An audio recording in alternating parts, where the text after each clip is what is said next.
Okay, close that out. Okay, where we last left off, you guys dispatched the slip maws that and the slip maw leader doing a 2v3, 2v4, I forget what it was. But there's two players. It was Boaz and Kuba versus the remaining slip maws, and it was a touch and go battle of attrition, slowly whittling away. The party had the tree that was saving them. When it was a tree. Yeah, the tree was saving them quite a bit from the wrath of the slip maws. But at the very end, they prevailed. They brought back a Goop that was unconscious, healed him up. He was able to pray to Lamashtu to get the divine powers to depetrify Razmi, and from there they exited the hall that they were in, finding themselves in the middle of a ruined city, a ruined dwarven city, where they met a certain individual. Let me go and pop her card up.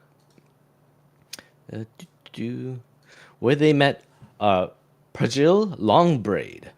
She seems to be some type of watcher, keeps an eye on some of the undead denizens in the nearby area. She did know that this was a Slipmaw nest. She was sort of watching with interest as you guys came out of the building. You guys introduced yourselves. Then you guys mentioned a Ghast that was being set prisoner. She accompanied your party back to the Ghast, where you guys satiated the Ghast with some body parts from the Slipmaws.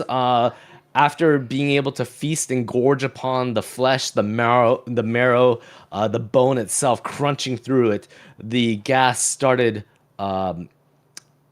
being a little more compliant and told some information about how he came to be as a part of an adventuring team hundreds of years ago.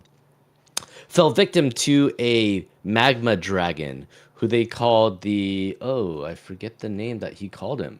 Magma King. Magma King, I believe it was. Magma. That doesn't sound like a dragon name. But the dragon was tinkering and toying with him as he was almost on the verge of death, and basically fed him to some ghouls. He became a Ghast, a special type of ghoul. Later on, he threw them over to these Slipmaws, who Prajil says are actually called Gugs by their tongue, where the Gugs were using this Ghast as a food source, a way to convert flesh to undead flesh so that they could eat the necrotic flesh and feast upon it. These Gugs are not undead, they just have a appetite for Ghast meat, I guess it is, or ghoul meat. You guys left the hallway that you were in. She did mention that it's a dwarven hall that has been converted to this Gug's lair over time. She did give some inkling that you guys are in a ruined city called, let me put that card up as well, Sagrak. The town that she is a corner or a very on the outskirts of Sagrak, which is a ruined city. Some of the dwarves that have been sort of refugees of a civil war from a long time ago are surviving in this ruined city of Sagrak in a town they called Kovlar. You guys are now accompanying her. In the distance, you do see it's pretty dark in the Sagrak by itself, but in the distance to the south, you do see a hint of glowing lights. That is where your destination is. It's the city of Kovlar. This is about an hour and a half walk through the city. Are you guys asking any questions at this time? She seems to be pretty lost in thought over the Ghast and what he disclosed about the Magma King and how he came to be. But while you guys are walking, anything you would like to ask? Oh, I mean, Goop would want to just run his mouth and talk her ear off and ask her all of the questions about where she's from, what she likes to eat, what there is to do. Do you come here often? Do you come here often? Are you picking up on her? Have you ever seen this symbol Razmi holds up like Scarlet Triad. the Scarlet Triad symbol. She has not seen that symbol. You could talk to the council. She's gonna bring you to the council once they get to town. She has not. Is that some sort of emblem that you have? Looking at the cutout that you have from some of the Scarlet Triads, she's unfamiliar with that personally. As Goop is talking to her, unceasingly, in the very beginning, she's pretty responsive, giving some answers, saying how Sagarak was unfortunately fell victim to a civil war between the dwarves thousands of years ago. The dwarven armies fought each other almost to death, and in the disgust of the gods rose up the dwarves that have died as undead beings, causing a curse within Sagrak, and all the other dwarves are participating in the civil war. There were 5 kingdoms underneath this mountain, and now they're all in shambles. Perfect. Sort of a curse of the land for blood being spilt amongst kingsmen, amongst their own kin. So she's saying that, because this curse is a lot of undead, and then a party of orcs hundreds of years ago tried to lay siege to Kovlar, but it was able to overcome that, partially because the undead armies were attacking both dwarves and orcs, but eventually they came to a stalemate, and the orcs withdrew. But as you keep on saying all this other stuff about where you're from, how you came, not necessarily disclosing the gate. You guys did not disclose that. Is that correct? Correct. Just saying how you came to being, how you found yourself in this. All of a sudden, you were whisked away, and you found yourself in this cavernous room with all these crystals, and how the party ventured through a crack in the wall. She's a little startled by that portion of you just babbling off. And then how you came to all these slip maws. She's listening, but she finds you see that she's lost in thought at times as she's walking, and then occasionally she'll snap back and listen to you attentively, grinning and nodding in sort of a cordial smile as you guys are walking along. I feel like she's evil. Maybe. Does that look evil to you? Come on. No, but she's on the cover of the book. Oh, she is? Let me see. Close that. Maybe she will be our greatest ally. That's not her. That's a mean dwarf. We Yeah, can't look at that see mean it. dwarf. That's what she's gonna look like when I cut her braid off. We can't see it, Oh, you can't. or at least I can't. Or can I scroll up? Oh, there we go. That's a different person. That's a And different person. there's the gugs that we fought, Yes, the Yep. gugs, the large slip maws. which has a picture usually that is depicted in Pathfinder of those mages done fucked up. They have no melee support. That's true. Well, is that the cleric? That's the cleric, and right? and Yeah. she's point blank and missing. No, she got the arm. She's got a sword. Also, the iconic cleric is a cloistered cleric. But she has no armor. Yeah, she doesn't get to wear armor. She's got a scimitar. Scimitar. Syrian. It's the only weapon she's proficient with because that's how clerics work. Yep. As you walking through this hour-long walk through the Rue City, you see rubble. You see empty sconces where torches used to be. A lot of the dwellings and houses are just crumbled. The wood rotted away. The walls in disarray, not maintained, crumbling to the ground. The city's buildings are constructed primarily from stone, with accents of metals that's been tarnished and rusted, and crystals as well. This entire city, the Rune City, is cloaked in darkness, as it seems to be. She mentions that the undead inhabitants are not fond of light.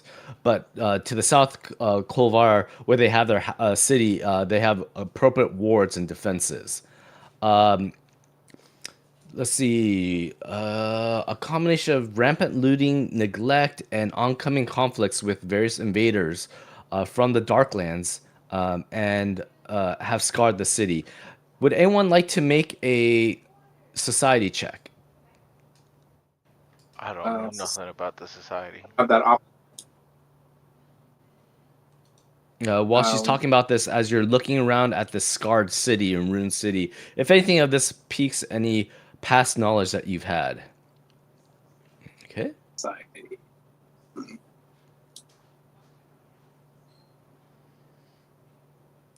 Goop, amazing. What are Yep. we rolling? Society I opened up my sheet. or dwarven lore or Nope. anything like Ask me a question about Lamastria. that. Unfortunately, that's a little beyond what this is about. Okay. Ooh, Okay. nice. Cool, but Academia. Is there a way to turn off whatever visual effect is doing this splash water thing? My I think computer it's does your not banner. like it. I just mean, is there a way to turn off the visual indicator? I think It's a I very tried. busy visual indicator. I tried turning it off, but I think it comes back on. Yeah, 'cause it's his. Yeah. his Can banner. you maybe undo your banner or not hold your banner for right now? I mean, Let's I see. don't want to undo the buff. I just want to undo the visual Okay. thing. I put your banner as stowed for right now. When combat comes on, you could turn it back on. I He think I'll doesn't have want it to. on that either. I know. I'll have to figure out how to remove that effect from when the banner is raised. That way it doesn't show up. But we'll have to manually do that for right now. It's killing your computer. Yeah, I was just making. Well, not my computer, but the Foundry was chugging. Okay. Okay, good to know. I'll try to dissociate that. I don't know how, but we'll see. So with that, uh, Razmi, you've heard a little bit about some of the fine craftsmen. You being a crafter yourself, being able to make things, you've heard of the quality of the weapons and armors that come out of uh, Kovlar. Sorry, Kovlar. Um, as well as you've heard that it has become a place of unfortunate haunts and perils outside the gate. But the city itself is renowned for its craftsmanship. So you're sort of anticipating saying, ooh, you could probably see some of the artisans at work. And you do know that the city itself was its current inhabitants are not from militaristic backgrounds. They're more of artisans' backgrounds. So the city has a heavily influence from craftsmen, laymen, people making fine art and whatnot. Okay. As you guys go through for about an hour and a half, anything else you guys would like to talk about with her?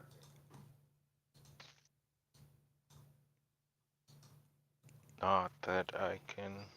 So how about them Knicks? Nyx. So she brings you to the city itself. There's a tall wall that encompasses the entire city, where the main entrance is. Now there's parts of the mountain walls that adjoins the wall. They intermingle, whatnot. But she brings you through the main gate of Kovlar. Um, she goes through some of the buildings. Some of the dwarves just pass on by as you guys walk through. Then you look back and they're just looking at the party as you guys are walking through the streets. This is a dwarven stronghold. There are 99.99% dwarves that live here. You see a mom with her kids. They shuffle into the doorway as you guys are walking by. The little kid just gawks at you guys. He's smaller than you, so he's looking up as he sees like a bunch of scaled lizards walking through the town. And he's sort of slack jawed, open mouth as he sees you guys walk on by. They give a wide berth. You guys, they don't speak to you guys or anything. They just make way as she takes you down to the Court of Regents. She does mention that the city is a democracy, that there's 10 clansmen that are clanspeople that formulate this council of the city. And you do hear that Kelda Hallrig is the lead speaker, is the current lead speaker. She represents the biggest house, or the biggest clan, I would say. Um, she comes to the guards. The guards open up these great doors that open up. You guys walk into this assembly hall room where when you look around, and there is a large table in the regent's hall of Kovlar. This is a primary administrative building, and each regent there is dressed in fine clothing or armor. You see 10 of them around a long stone table. Uh, each one of them has some sort of symbol or emblem on them to sort of direct what profession or what artistry they're part of, such as you see a blacksmith's hammer or a carpenter's saw.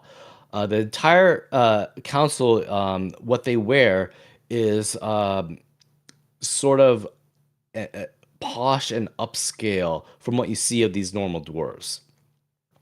They're wearing like gold medallions. They're wearing rings or crests around them.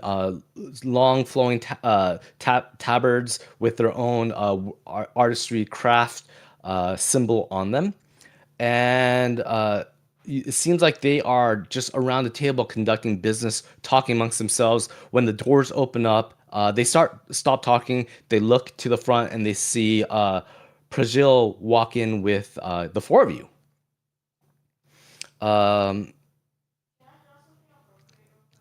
So, as I mentioned, there's a long stone table. There's 10 chairs, each decorated with motifs associated with each of the 10 guilds within this that rule the city.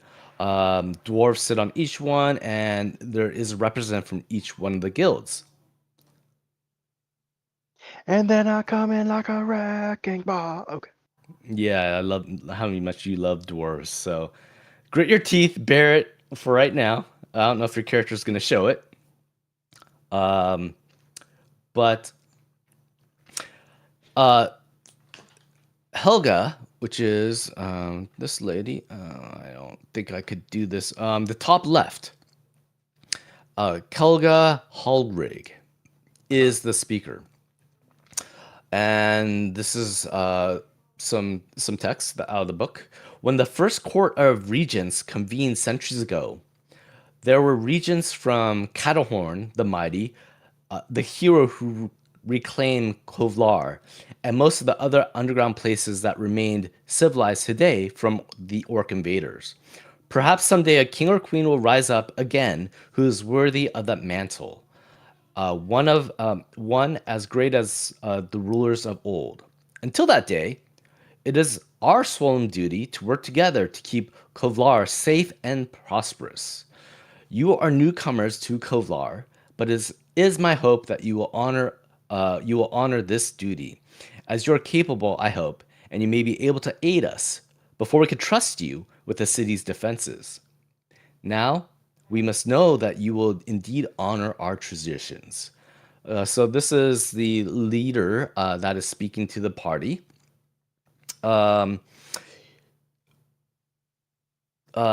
What do you want to? They would like to know how you came to being and how you came to the Dwarven Halls, in particular. What would you guys What are we like here to for again? disclose? We're investigating about this group. Points In your at- We're here to make sure whatever's on the other side of our transportation method is safe. And what? if it isn't safe, we need to make it safe. Also, we're looking for Scarlet Triad people. that group. And Um, trade. And that's why we care about their city's defenses? Well, no, we want to trade with them also. Increase our prosperity and stuff, you know? mhm. We're gonna be a trading hub. My, such a wide breadth of tales you present here. But why are you listening? Why are you listening? And we're conferring here before giving you a direct answer. Oh, okay. As you guys huddle, We will explain to them Mhm. that we were testing an experimental mode of transportation, which is proprietary, and we're not willing to disclose it yet because we haven't worked out all the kinks, so we're not ready to go public with it yet. But we are also concerned about this group, and I'll reveal the Scarlet Triad thing. We are looking into information about this group because they have been attempting to sabotage our mode of transportation development. Nice, they enslaved me. That Twice too. they enslaved you. Okay. Um, okay, and you give a little bit a backstory. Where might you have you come from? You sort of neglected to. We are from Uh, Isger. I'm okay. Well, from the so sewers underneath Absalom.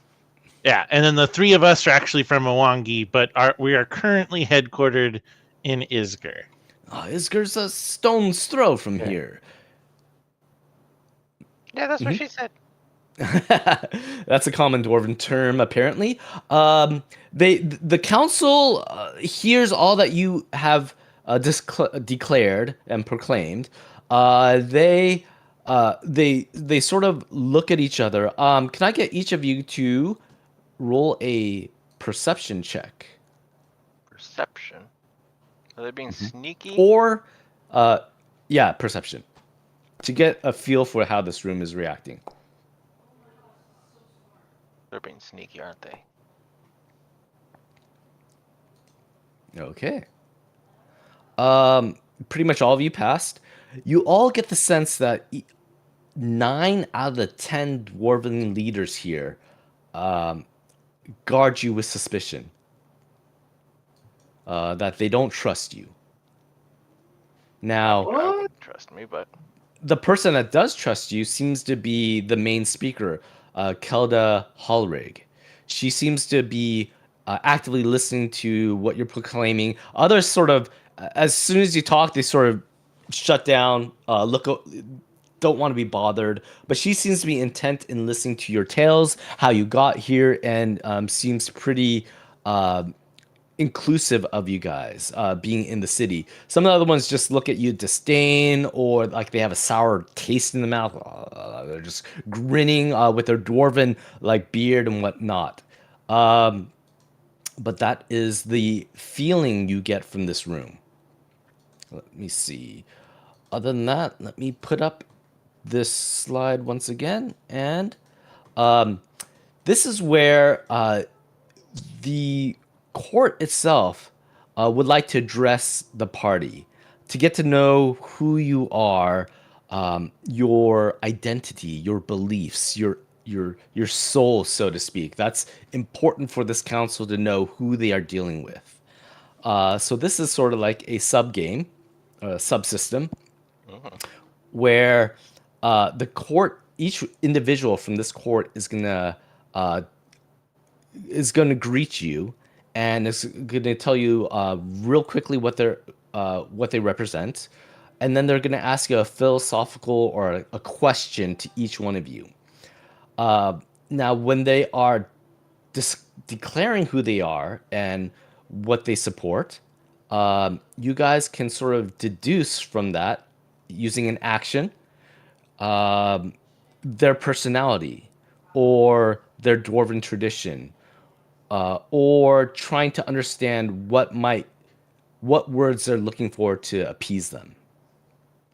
Okay, they're then going to ask you a question, and you're going to respond in a action. Each one of you is going to respond, or you don't have to respond. You could be quiet if you don't want to answer, or you could aid a player in their response. Up to you guys. But you're trying to influence the regent to understand, to answer them in a correct way.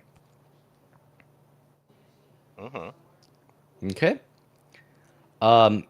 So uh, the the most open one is also the leader, Kelga. stands up from her table.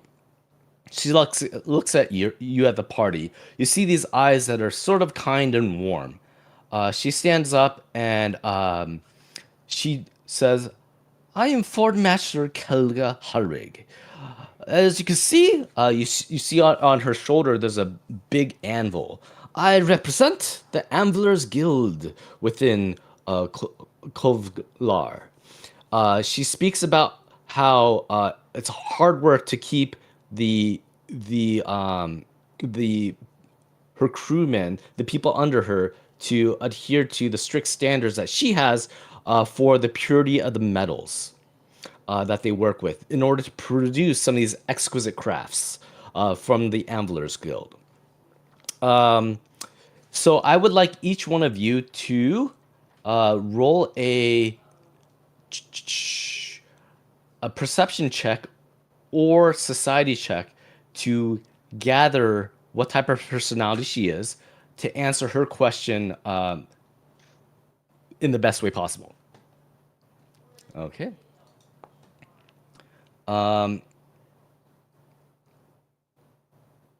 Okay, I'll put this in the text.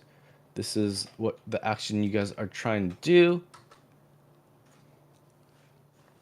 It's supposed to be in secret. Oops.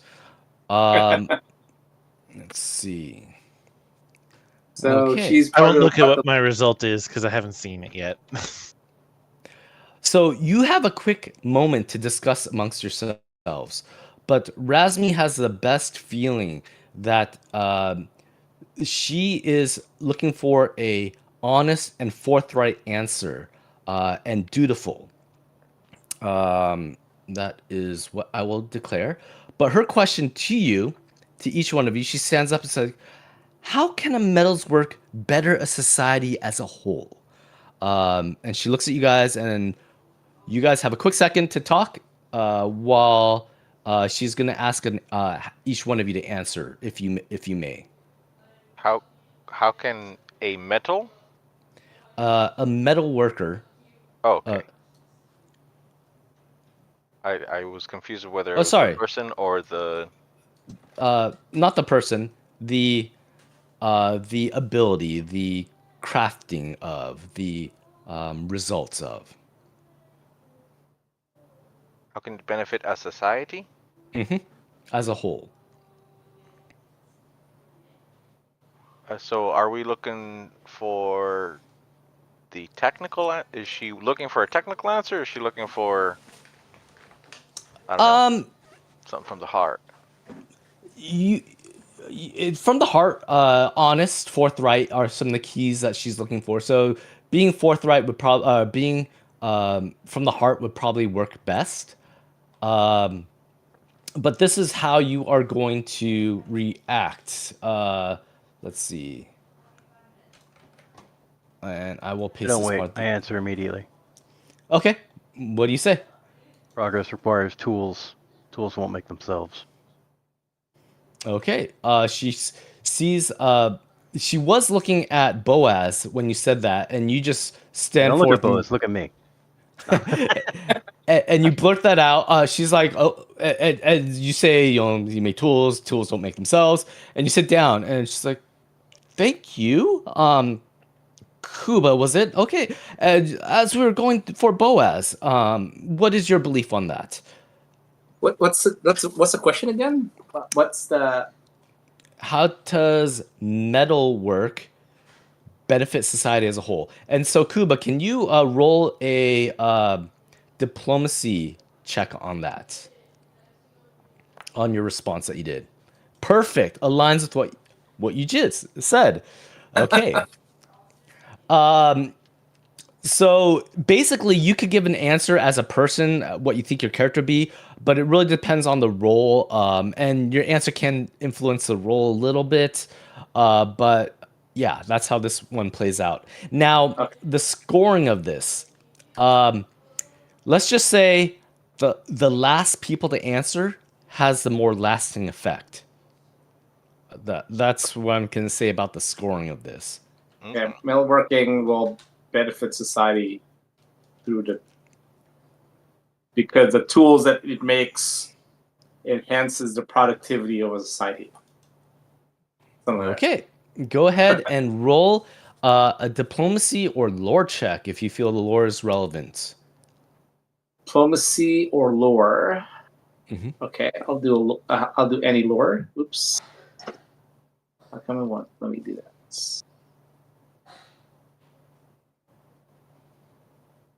There we go. Yeah. Okay. Rolling high here. Let me also real quick reset your hero points. Okay, that's been I'll hero reset. point. You're gonna hero point that? Okay.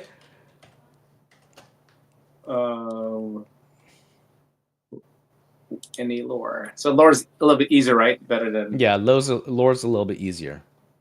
okay. Yeah, Okay. even better. Nice. I'm getting rid of my low rolls now. Okay. That's fine. And then Razmi, young folk, can you please answer the question? How does metal work better society as a whole? Well, metalwork is one of the steps along the pathway from a loose affiliation of tribes to a structured society, since it allows one to continue along the technology tree of progress from hunter-gatherer to stationary to actual thriving metropolis. And I would like to roll crafting. I will allow it. Go ahead.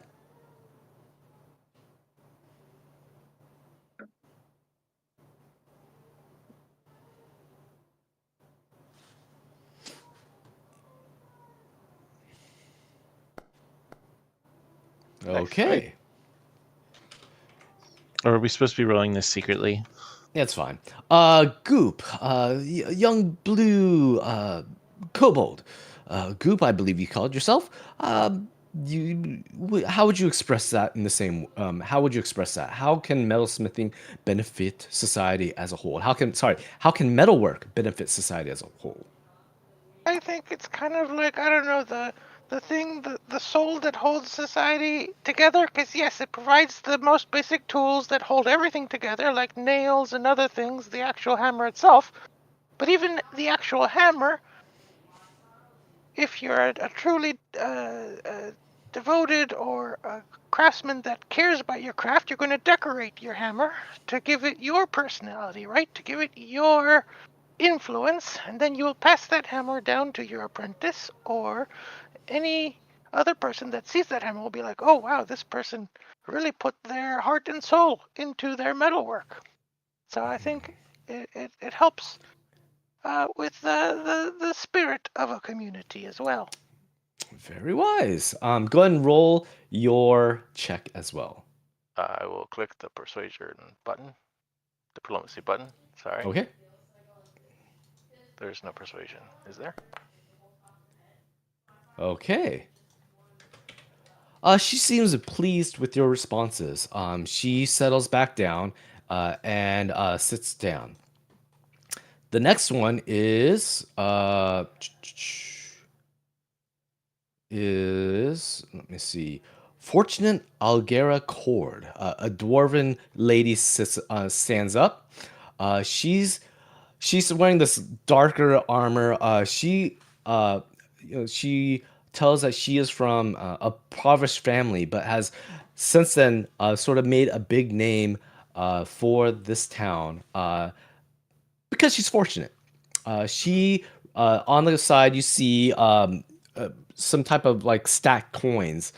She's like, oh, this is from the I'm fortunate Algera Cord of the Gamblers Guild.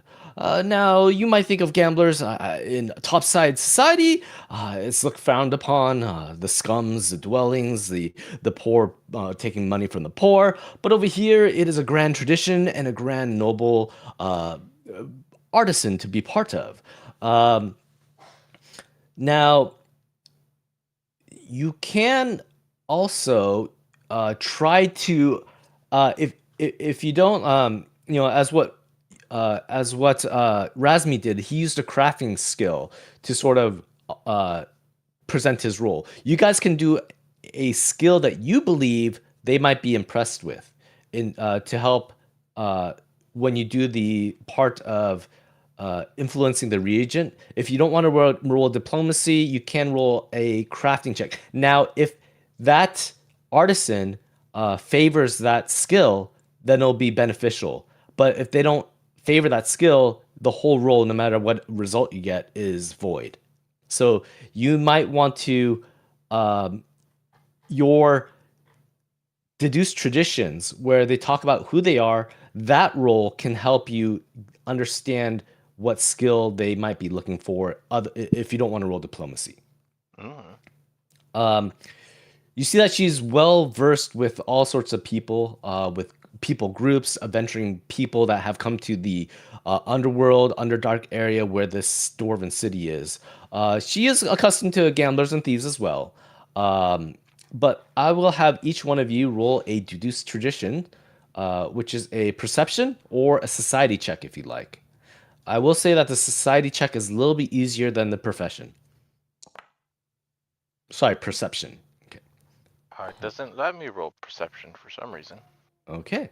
The rolling perception is under attributes.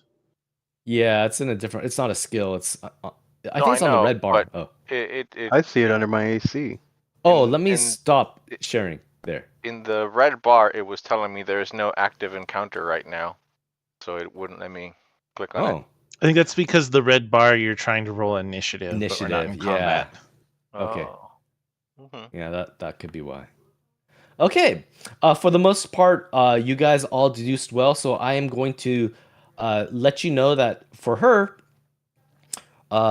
she is part of the Gamblers Guild. Her favorite skills are deception, sleight of hand, or thievery. So you can use any of those in your roles, instead of diplomacy or society.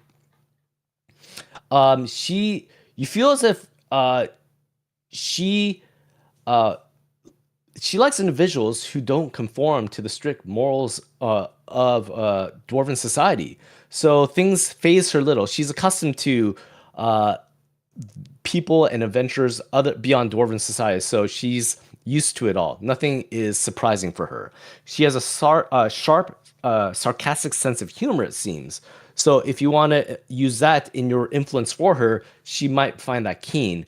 Whereas Forge Master Helda, as Kuba knows, didn't like that. She felt sour when Kuba stood up and started blurting things out before when she was trying to go down the line and talk to each one of you. He just sat up, said something, and sat back down. And he rolled a 1, which emphasizes even more. So, with that, fine. you guys can each roll a influence, and trying to convince Fortuna Algera Cord of that. Her question is, and I'll put this in. She has a little sarcastic grin when she speaks to you. What's the funniest thing that's ever happened to you? And so it's this lady top left. Let's go with I don't know, whoever wants to go.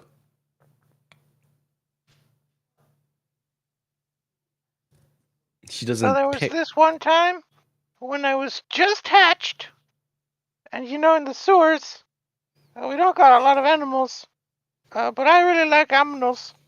And so there's these fungus animals that we herd, and I really like playing with the fungus animal. And I got on top of it and I tried to ride it, but I'm really bad at riding it, and it ran around. And then I flew over the village and I hit my head on the top of the sewer, and then I didn't wake up for like 2 days. Amusing tale there. You jest much with these fungi creatures. We have similar versions here. So go ahead and roll. What do you want to roll? Diplomacy. Okay, That's all I got for this so far. that's fine. Okay. Two. Okay. Okay. Who's next? This one time in band camp, and I tell him a band camp story, and then I use my sleight of hand to emphasize my band camp story of a trumpet and a drum. Okay. Got you on that. Okay. Using thievery, the thing that she likes. Okay.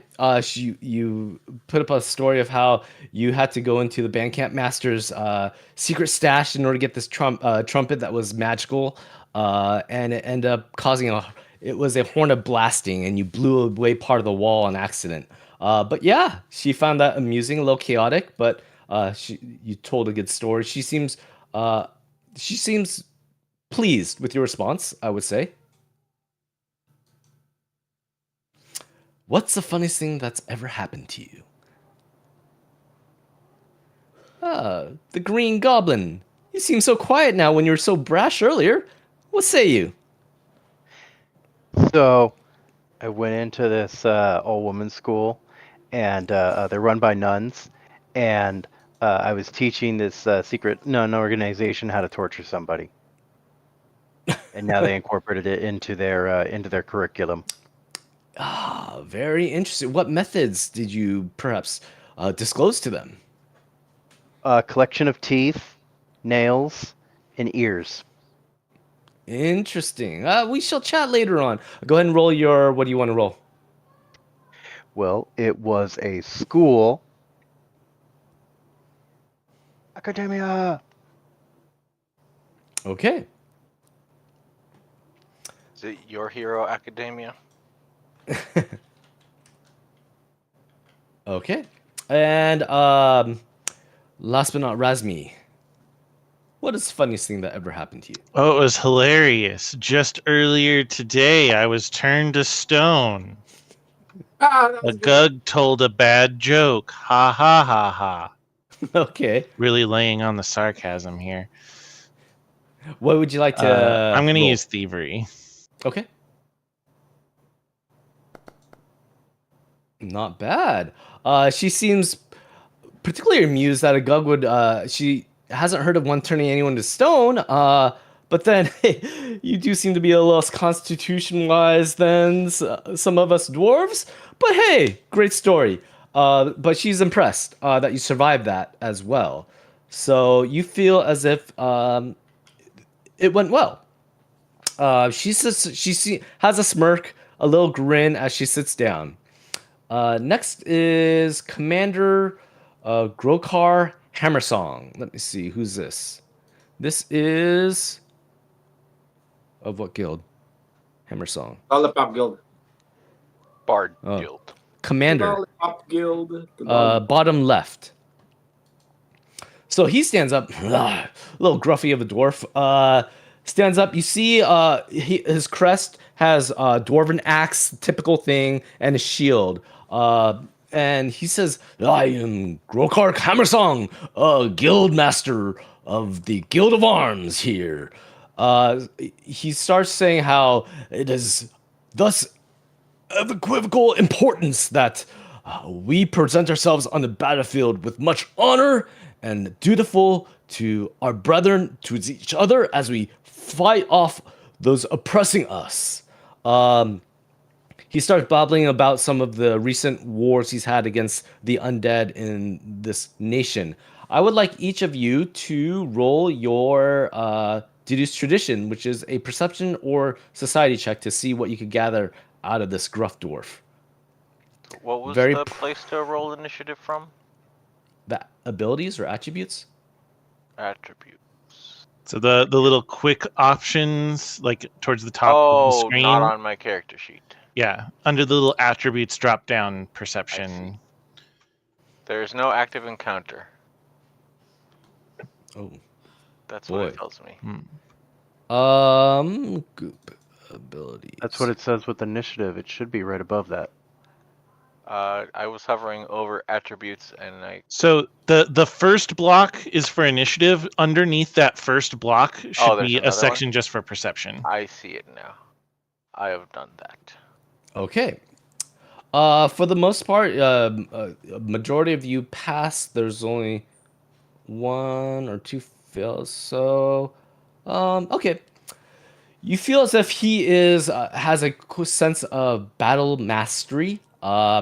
He seems to be very direct to the point. He talks about the battles being a ballet of theater, of sword and dancing. So you feel as if maybe athletics, acrobatics, or survival can help you answer this question that he asks for you. He's as he's standing up, he's like, "Tell me of your greatest personal triumph."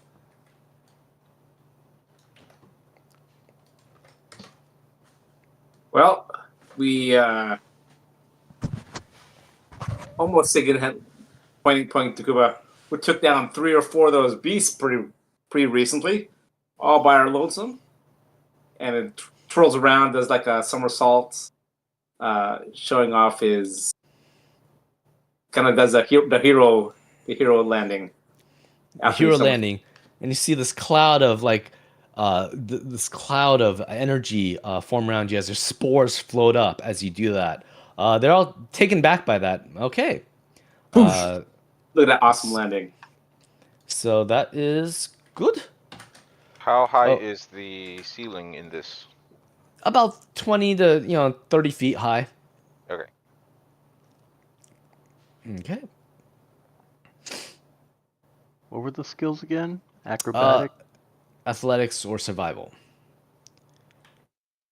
I would like to go if that's okay. Okay. So I'm gonna. I was in like my darkest place because I had been kidnapped and forced into slavery.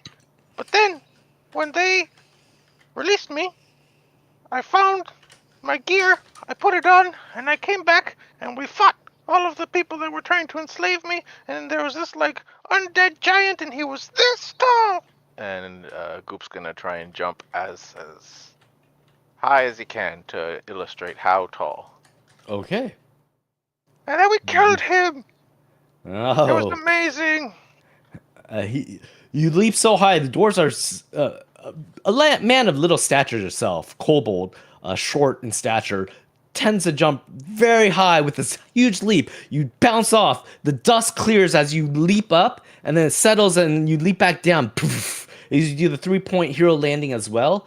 That seemed to be even your party members were like, "Wow, you've never seen him jump that high." He seems very Off. impressed by that. Scoff. off. Yeah. Okay. Razmi and Kuba.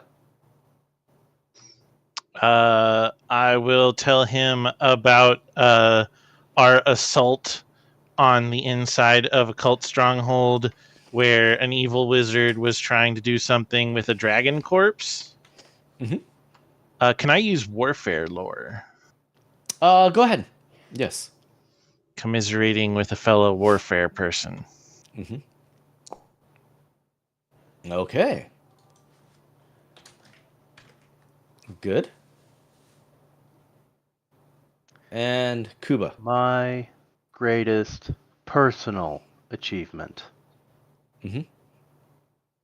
is I purposely jumped into a giant fucking worm so I can eat it from the inside. And then I got spit out. Or I didn't spit out, I ate my way out. That's true. I was there. But then it ate these guys and I had to jump in and get them. Cave worm you speak of, and you jumped in willingly into the maw of a cave worm. Yeah, go ahead and roll that. What do you want to roll? I don't know. What am I having to roll? Athletics. Athletics, if you like, maybe.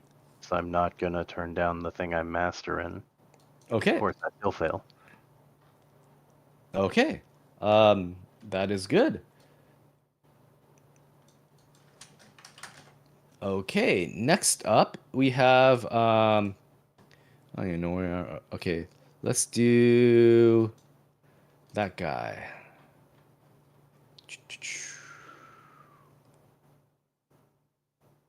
Okay, the dwarf next to him stands up. This is Sentinel Frastin Stoneborn.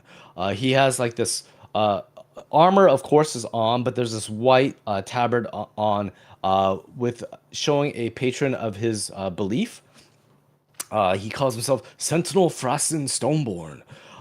He stands up and he talks about how, sure, there has to be discipline, but faith overcomes discipline in these troubled and trying times, especially when the city is surrounded by a ruined city, a ruined dwarven city of undead monsters.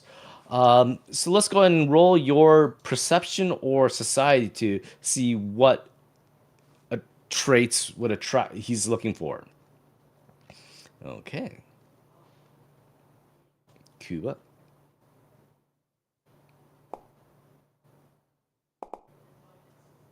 Mm-hmm. And we're missing Boaz. Which roll again? You could do perception or society to see what. Oh, never mind. Okay. Of course, as a man of faith, you guys think that religion would be the key attribute for him. So you could use religion. You could use something else if you like, if you think that it might be beneficial or pertain to him. He seems to be very faith-based and a spiritual leader of this dwarven clan. His question to you, So just religion. religion. You guys didn't roll all that high, so religion is a fallback that you probably are guaranteed that he is looking for, at least. Why does the well-being, comfort, and safety of Kovlar citizens matter to you, topsiders? Okay. He seems to be leaning towards alignment, towards sort of beneficial as a society. So those are some of the other keys that you could look out for. But how would you answer this question? Okay, I talk about how geopolitics is complicated, and that what happens and affects the top world affects the bottom. What affects the bottom world will affect the top world, and talk about how the different gods align and the yin and the yang and all that good stuff. Ooh, natural 20. Okay. Okay, he looks very intrigued. Now, is that a metaphor for topside being surface dwellers and affecting the people below would be us?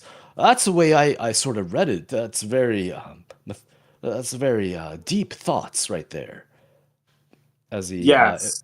Very- as he analyzes what you said. He looks very thoughtful in what you're saying in purpose. He was looking a little skeptical in the very beginning, but your deep philosophical reasoning on geopolitical how it affects everyone has sort of touched him. Who else? Sort of. He got impressed. Look at that 20. Yeah, he got impressed. Now, like I said, the person going last has the most influence, so that would have been excellent at the very end. So you might want to put your weaker rollers up in the front, but we'll see. Oops. I don't have a lot of knowledge about the different places. Like I said, I'm from the sewers under Absalom, and I've mostly just been going around wherever I feel guided to by Lamashtu. She took me over here, and at first I thought I was in a sucky place because I got turned into a slave. But then I found Kuba over here. He's like a champion of Lamashtu. He's pretty cool. And so between me and him now, I think Lamashtu has been guiding me to pretty good places. So I don't know. I just put my faith in the gods, and it works out. Particularly Lamashtu. Okay. Okay. We do have the mother of monsters down here as well. He looks contemplative over what you said, and he seems pleased. When you have people that are wanting, Discord, or how do I put this? If their basic needs aren't met, Yes. Then. then they take what they need. Okay. Um. Okay. And is that it? No, we need Resmi. Um, so I'm basically just going to tell, because he asked us like why we care about them. Yep. And I'll basically tell him that like with our new transport thing, we have fixed locations that we can go to, and it's in our best interest that wherever those locations are, that there is stability to make the transport option actually like useful. Very practical. Go ahead and what do you want to roll? Can I roll society as like it's beneficial for our society that wherever our transport winds up, like Yeah. that is also a structured society? Yeah. Society is yeah. Okay. Let's see. Okay. Uh, he seems entrepreneurship. I see. Okay. He mentions that as he sits down. You see, he has a more relaxed look on his face. Let's just say that. Next is the Carpenters Guild, which is Torah. I'll join our Torah Gans. I represent the Carpenters Guild here. As you can see, everything is precise, has to be measured. I hate it when people measure once and cut twice. That's just against everything I believe in. We have to have some sort of unity amongst ourselves. We have to ensure that we are exact and precise, or else things do not get built correctly. There's nothing I hate more than a crooked wall. Um, she talks about that. Go ahead and roll your perception or society check if you'd like to figure out what she is looking for. Oh my gosh. Nice, nice. Okay. Uh, definitely crafting. You see that nature. She likes the beauty of nature in the things she designs. So that she talks about the doorway of the arch having a sort of a round rotund at the very top, keeping the structure structurally sound, but yet emphasizing the beautifulness of rocks falling in a naturalistic pattern. And acrobats is another thing that you feel that might benefit. You might be able to intrigue her with. Her question is: your best friend asks you for advice on the best home in which you ought to raise a family. What do you tell them? The best home? Yep. I would tell them why the newest one on the block. It hasn't suffered wear and tear. Has Okay. has has had the use of the most sophisticated, up-to-date techniques. And if you have a problem, you know exactly who built it. Okay. Go ahead and roll. What do you want to roll for that? I ain't got none of that other shit. Diplomacy. Okay, let me see what that roll was. Okay. She seems very that seems very direct. Yes, you could go back to the contractor who built it. If you find flaws, you could ask them to repair it. You could bring it to a legal court. She seems impressed with their answer. Interesting way of seeing that. Um, that's her response. Who else would like to go? I would like to go. I don't know the best place to raise a family, the only place that I know to raise a family is like in the best, most well-defended place is the sewers. Nobody wants to go down into the sewers, so you're safe from like most of the people that want to go down there anyway. And then when you're in the sewers, you're like protected by the thousands of tons of rock in all directions.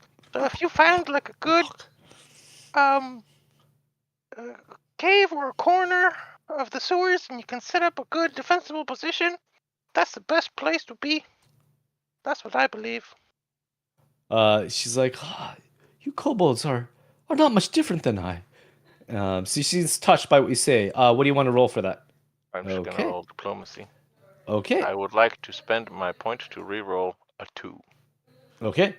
How do I do that on here? Just roll it again. Just roll this Okay. trait, and then I'll subtract the thing from you. Okay, That's better. than 2. Okay, I took the hero point. Goop, that is diplomacy. Okay, got you on that. She seems in agreement. Nods her head as you're speaking about stone, about being safe in a cave. All this hit home to her. Who else is next? You can go. I have a +20 in acrobatics. Go for it. Okay.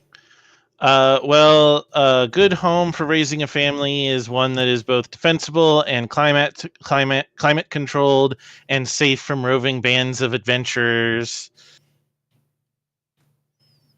whether through the use of traps or strong fortifications or strategic placement of defensive monsters. Okay. 23. But finding such a place is, I'm actually going to re-roll that using a hero point, because that is also a 2. Mm-hmm. Oh, even better. Okay. I roll in that one. I will minus the hero point if you have not. Oh, there we go. Yeah, I already did. Yep. Great. And we have one final person. So you go.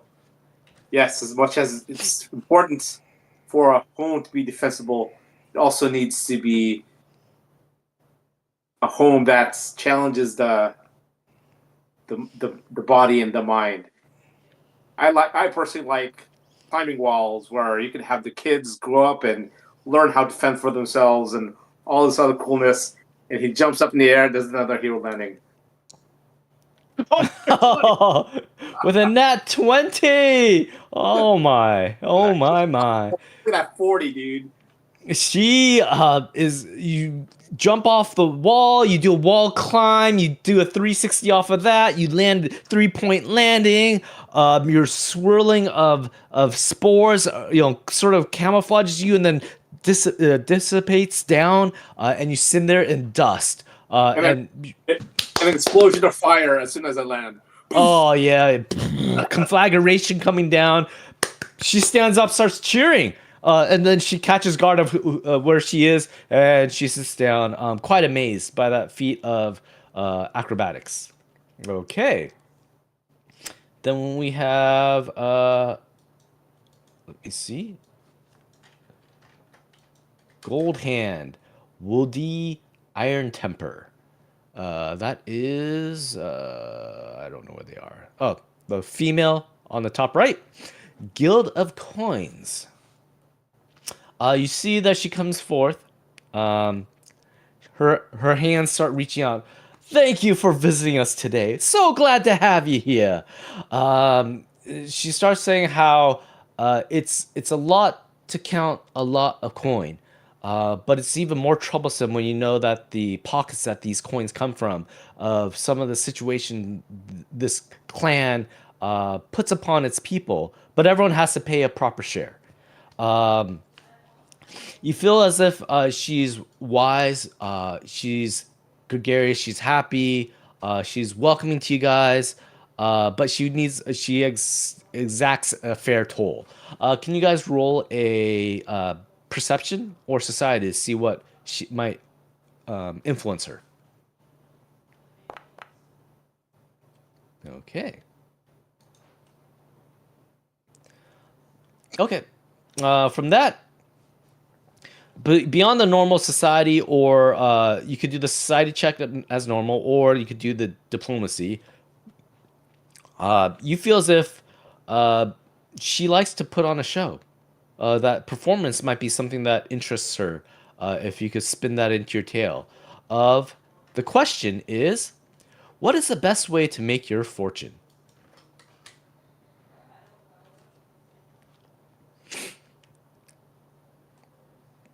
Oops.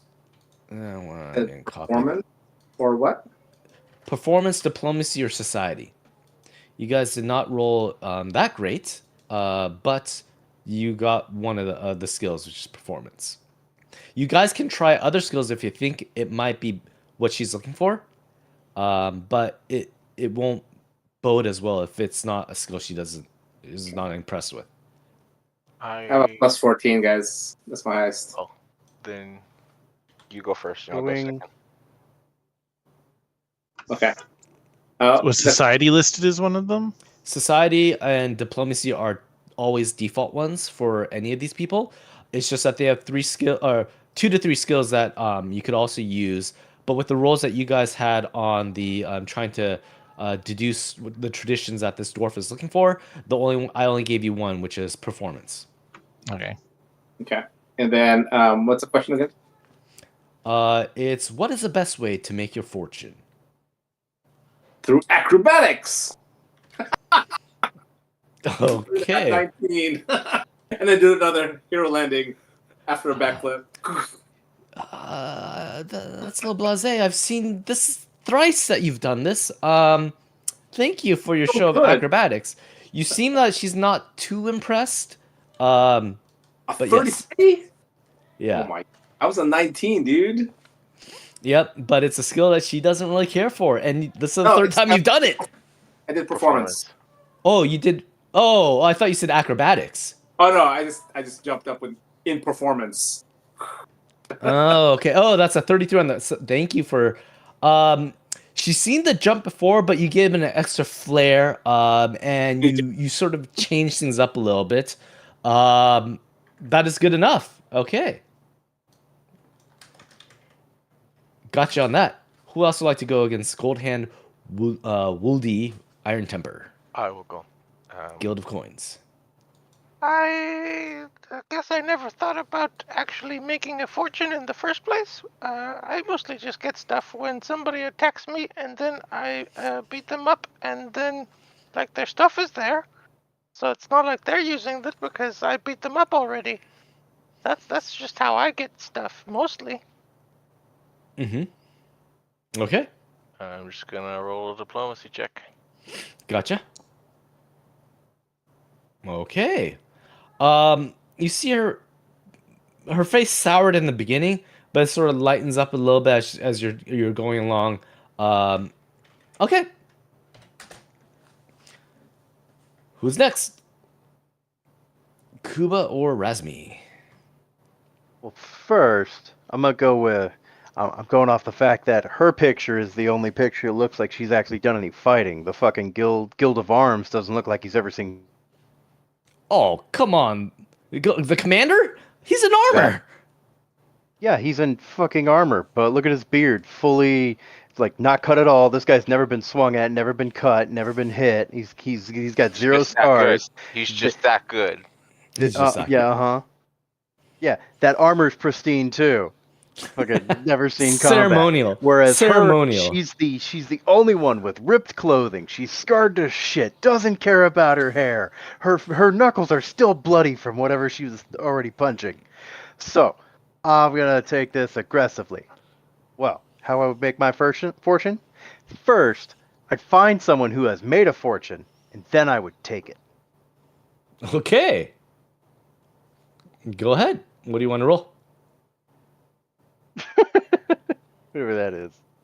Okay. Let me see. Athletics. Okay. Gotcha on that. And Razmi. What is the best way to make your fortune? The best way to make your fortune is probably to either acquire the rights or invent uh your own invention or means of producing something or what have you that has never been used before, and then monopolize it and monetize it. Okay. Can I use crafting to basically like describe? Well, you create like this thing that everybody needs because everybody needs a thneed. Go ahead and roll it. Yes. Okay. She seems intrigued by you're describing and crafting things that everyone needs.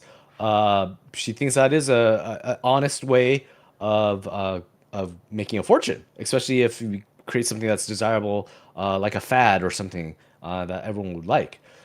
So with that, she looks pretty impressed. She sits down and adorns Stosk Dole Grinder. Who's that? That is the bottom middle. Guild of Finery. He stands up. Let me see where his block is.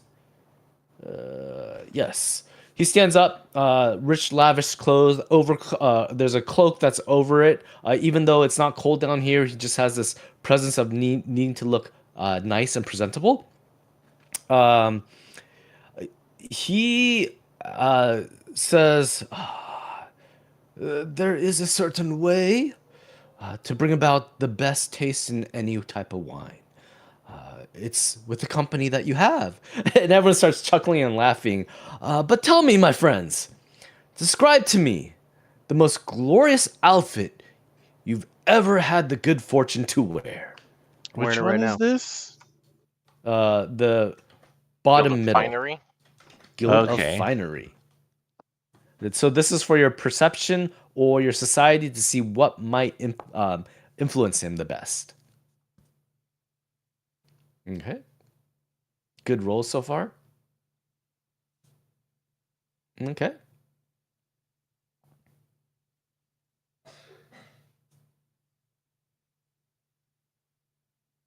Razme. Okay. Everyone rolled high. You think that crafting, deception, or performance is something that will spark the interest of him. He seems very presentable, very upright. He believes that your outward appearance is almost as important as your inward appearance, that the two must go hand in hand, that you must be presentable at all times. And he is asking the most glorious outfit you've ever had the good fortune to wear. What would it be like? And who would like to go? I'm going to just roll a diplomacy check. Okay. So, um, is anybody rolling lower than a plus 18?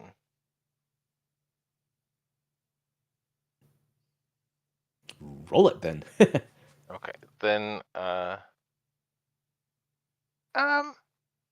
Once got to wear the fur of this bear. It was like the silkiest, smoothest, most shiny, most beautiful bear that I had ever seen in the entirety of my life. And it was so warm. It was very pretty. Oh, the skin of an animal. Gracious. Okay, go ahead and roll it.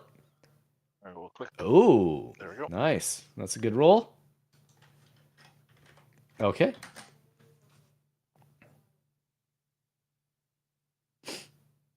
I'm wearing it right now. That's As I have on a loincloth? no, I have on the other bear pelt from the zombie bears Oh. that we had done, and I have not taken care of this Okay. Excuse me, is that the thing, and bear I pelt? start getting Uh-huh. No, go on. Then I get into why it's the best thing to wear, because the whole point of fashion is to get everyone to look your way. Not only does my fashion appeal to the eyes, but it appeals to the other senses, the smell. If you want to be the most popular one in the room, good or bad, this is how you do it. And then I do the whole twirl around so everyone gets a little view. Oh my. Hideous, isn't it? That's not a bear. That's a ghastly one. As a stench sort of wafts into his presence. What are you gonna? Notice your reaction. My fashion shall forever be stained upon your nostrils. Oh, interesting way. Oh man, you had to roll a 18. I mean, it's the first time I'm in the double digits doing this. I guess there is some sort of fairness in both sides of the extreme. One with being quite fashionable and one making a mark like a tainted stain. But nevertheless, it is the most glorifying thing that I shall remember from you. Uh, yeah, you impressed him somehow. Good job. Okay. Razzie, what's your score? 18. 21. Okay, I'll go next. So I tell him how the best one I've ever gone to adorn was, and I start forming it out of thin air, like it's wooden armor that's all crafted. And I tell him, like, because not only is this ornate and pleasing to the eye, but it's also made from inside. My, like, instead of talking about like how his I don't know, his crafting and his imagination was the result of, so it's both inside and out. Okay. Fair enough. And last, we have Razmi. Razmi. I will tell him about this really nice feathery headdress that I once made in the jungles of Mwangi before it was taken by that stupid dragon cult. Dragon cult? Impressive. Yeah, there's a lot of dragon related things happening in the world right now. Oh, it's terrible, terrible news. Yeah, he seems quite impressed, especially that you made it yourself, and you describe how it meant to you with the feather and everything. Okay. We have three more. This one Archmage. What is his name? Let me go find it. Romgard Nalruven stands up. He has this. He stands up. I am the Archmage, Romgar Nalruven. I represent the guild that performs many arcane arts. We keep the walls intact with our arcane powers. That is what's driving the undead away from this precious city of ours. I dedicate all my time to the students and to the arcane arts for the benefit of the society. He puts his hands up. And as he says that, he continues talking about just how being the arcane master is taxing, but he has to put the best interests of this area before his own. He had to make a lot of sacrifices. Now, go ahead and roll a perception or side to see what would intrigue him. Okay. Gotcha. Okay. Besides the two standard, which is society and diplomacy, of course, arcane is something that would you feel as if you could bring up the subject towards the arcane arts, it'd intrigue him. But he has a sense of sort of order, alignment with the deities as well. So you believe religion might help as well. There's some others I am not disclosing. Okay. I have a plus 18 religion. I have a plus 19 religion. Okay, I'll go first. Lucky ducky. What is his question again? He had. He hasn't asked us yet. Oh, okay. I was wondering. You're muted. Ooh, am I still muted? Not now. Nope, you're good. Okay. The question, young one, as I was about to say, was what is the most amazing work of magic that you have ever witnessed?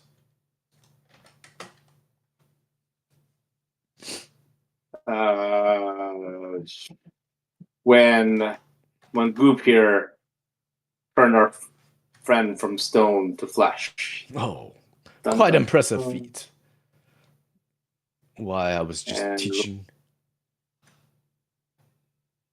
religion check. Okay. 32. That is good. Okay. I walked into a glowy door, and I came out miles away. I'm from the Mwangi. I came out in Chiliax. This is obviously a better thing than what you do for these or maintaining a wall. Okay. Wow, that's quite a feat of. Yeah, I'm insulting you, asshole. No. That's not some minor teleportation spell that you've going on. Impressive. Oh gosh. Okay. Dang, Nice. He doing seems all our good rolls now, dude. We're not in combat. quite impressed by that feat that you mentioned.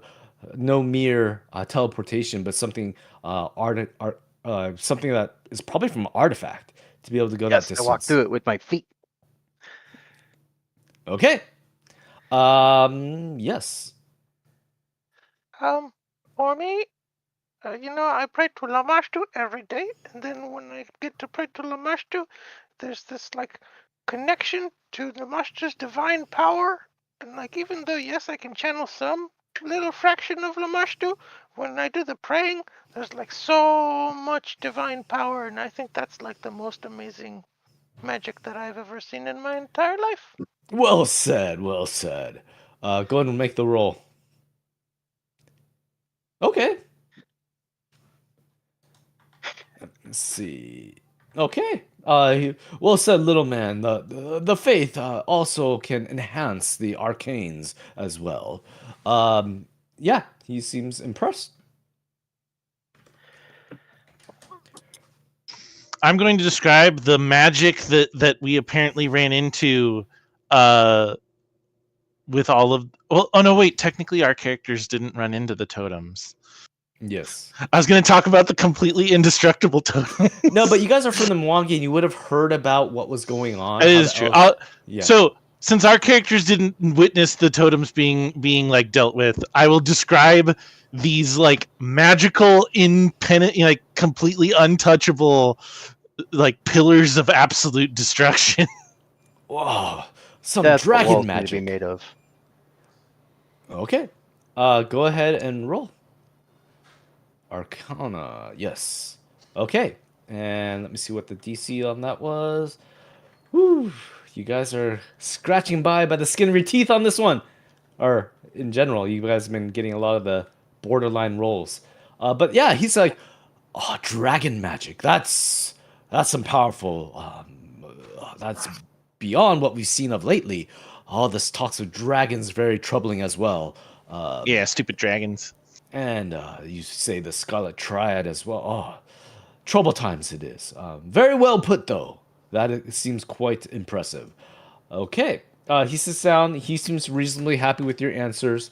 A lot of these, you're looking and the council shifted its behavior, where a lot of them were sort of neglecting or not even paying attention to you guys, are now starting to look towards you guys in anticipation to see how you're going to answer these next queries. There's two left. There's high physicist Natari Dolgrindir. Yep. She is from the Physics Guild. Physics being like physician, healer of the people, not in a divine sense, but more of a herbal medicine, sound healing benefits of clean bandages and whatnot.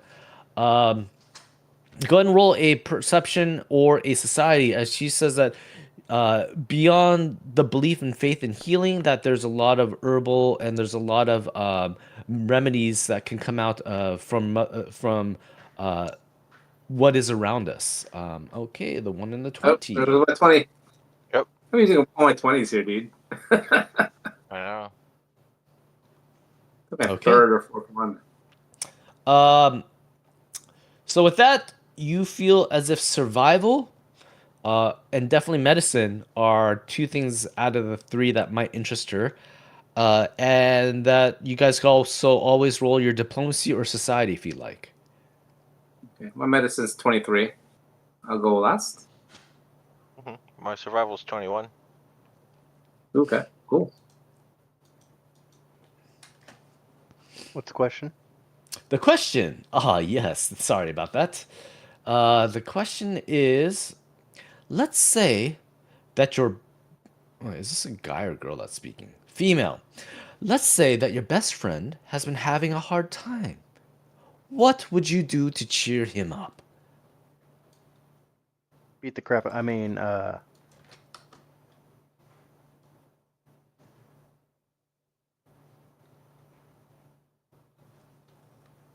Kuba, as you're Why? saying. him, her, it, them, lunch. Okay, go ahead and roll it.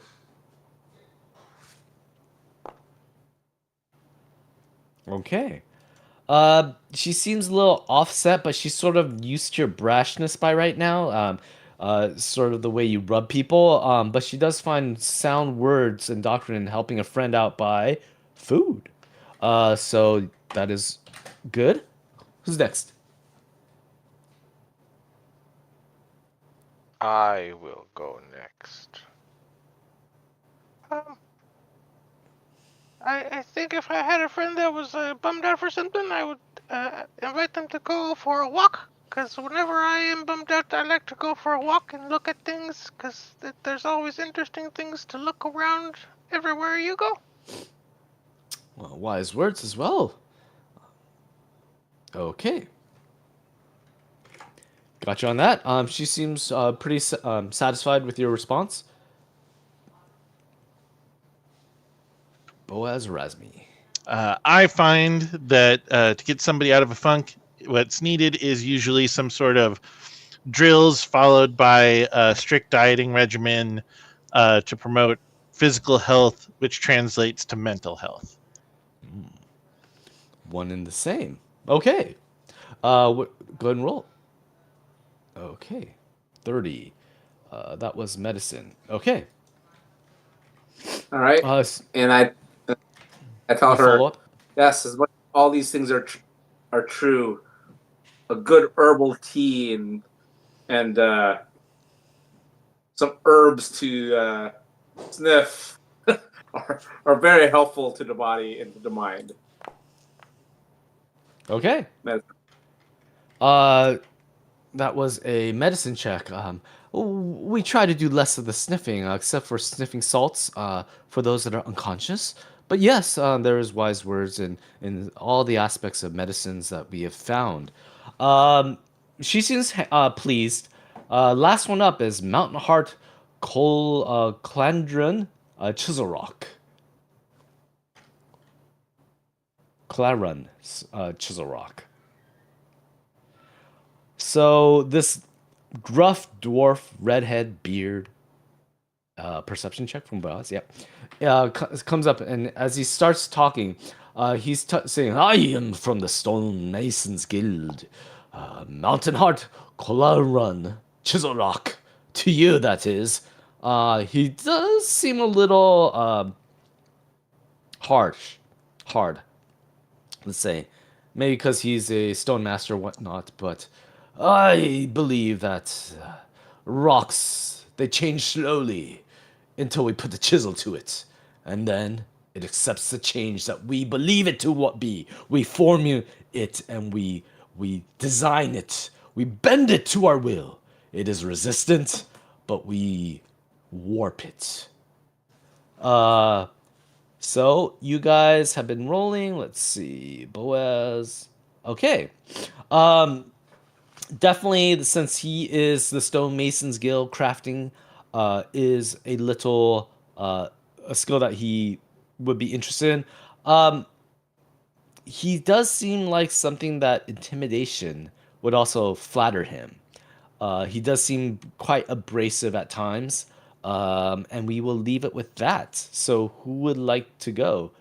It's a question. The question is, why should you, outsiders of Kovlar, be allowed to meddle in our affairs? In an accusation tone. Intimidation's only. I have a 14, so I'll probably go first. Okay. I have 24. It's my shtick. Okay, yeah, you go last.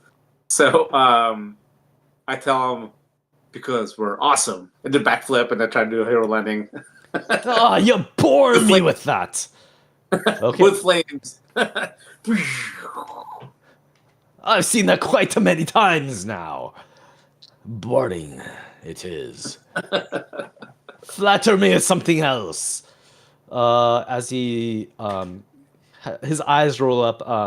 A one-trick pony. Okay, who's next?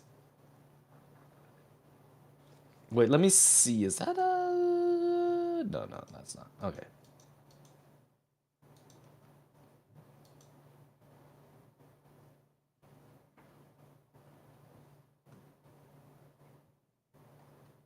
Kula run. Looks impatiently at the party. Yeah. I guess Hurry we're up! Expecting Kuba. My browser had to restart. It downloaded an update. I'm hoping it'll help it run better. Oh, Chrome is the preferred browser for Foundry. I am on Chrome. Steel. Okay. Unlike steel, you can't just weld something back on. Like stone, once a piece is chipped off, you can't just glue it back on. Okay. Go ahead and roll it. What are you rolling? And then I end with bitch. Bitch. Okay. Let me check the DC on that. Okay, that is. The bitch part is the best way to slap someone in the face. I love it. He seemed okay with that.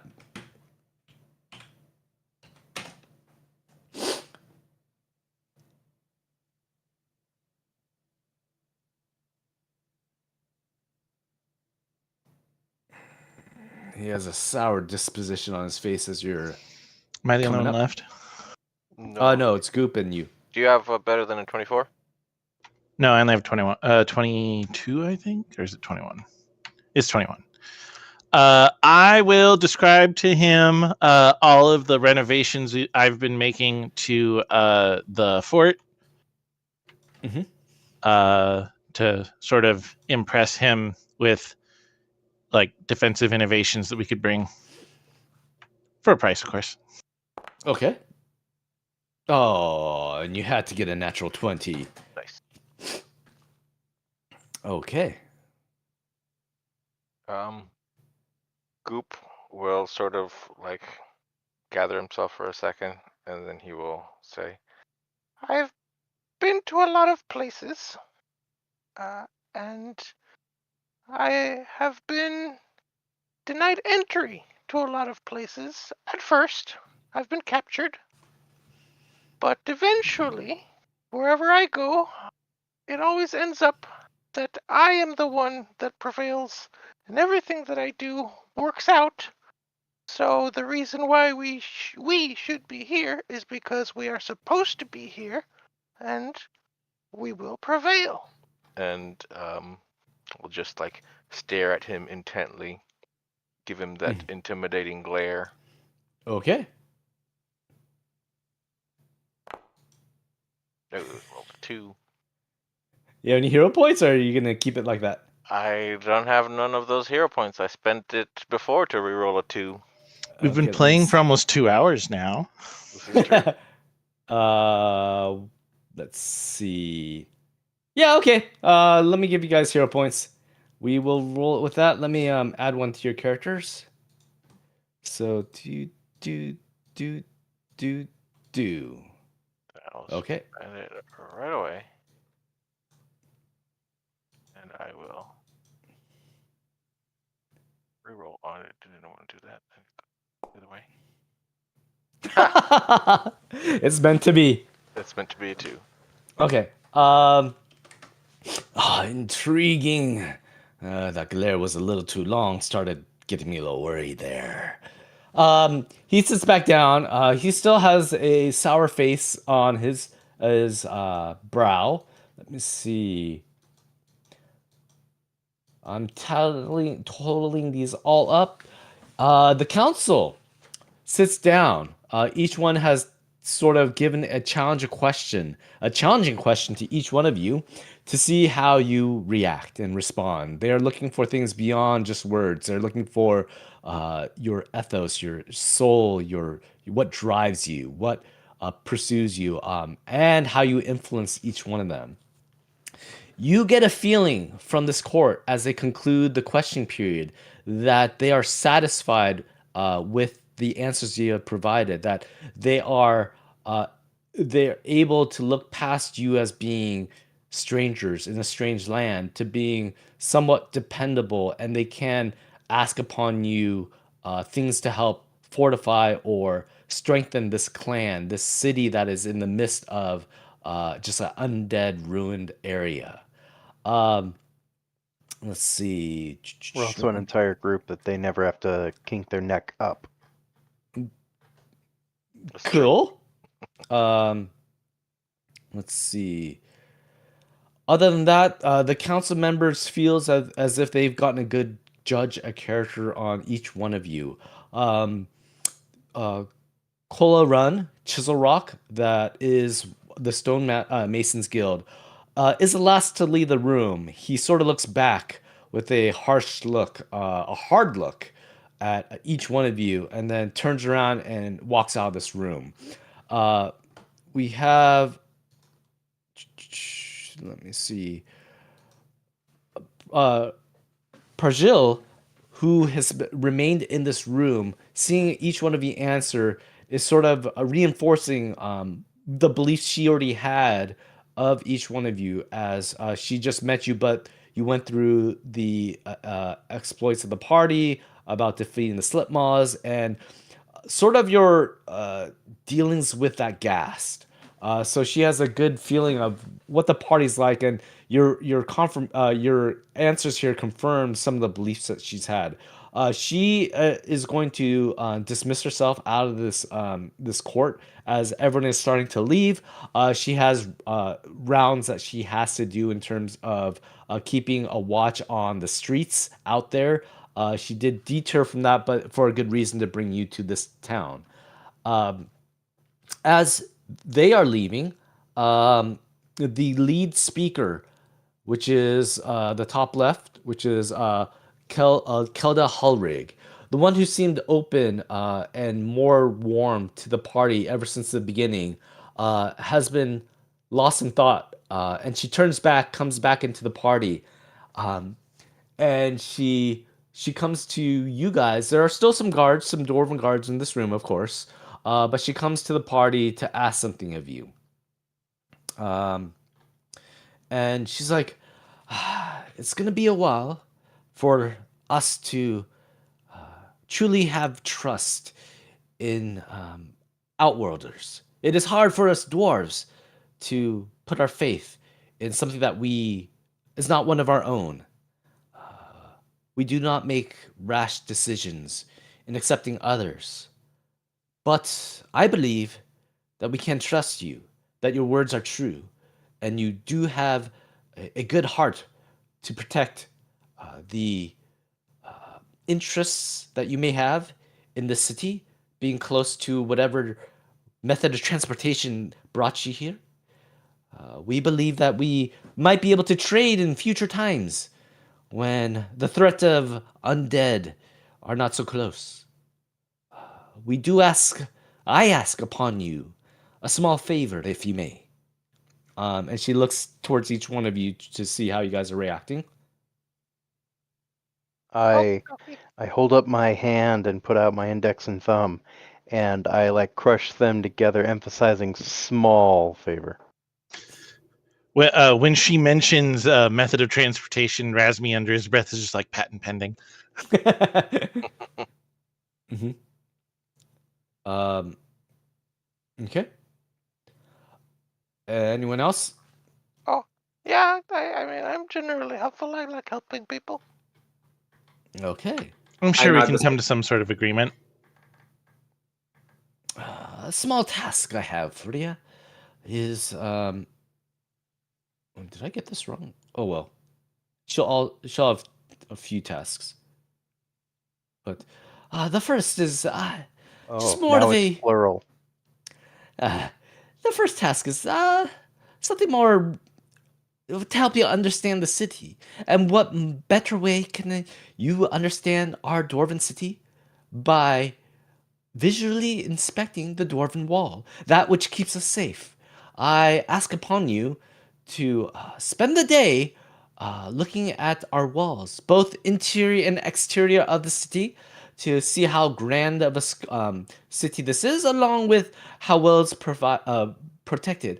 I do have some suspicion that the wall has been, as you said, breached in some cases, as you have come through this wall, I feel as if the magic may be waning, and I would like an outside party, not one of the dwarves, to take a look in this to sort of give me a peace of mind. What say ya? All right, these Okie are the dokie. tools I'm gonna need. Uh, I'm gonna need an adamantine hammer. I'm gonna need I'm gonna need the bearded lock that this guy in the back has, because he actually has. Oh, it's not even letting me click. Anyway, it's the guy in the back for the Guild of Finery. He's got the best, biggest beard here. I'm gonna need a lock of that. Actually, no, just give me the whole thing. And then I'm gonna need lots of mortar. Aye, the hammer can be taken from uh, and maybe see what the Antlers Guild could do for you. I do not know if they would bequeath something so valuable. Maybe they could lend you a hammer. The beard is out of the question. Why would you even ask that? And what was the third thing? Because it's a renewable resource. Those grow back. Yeah, it's a status of honor. You take a man's beard, you take his life. Razmi puts his hand over Kuba's mouth. He'll also accept money.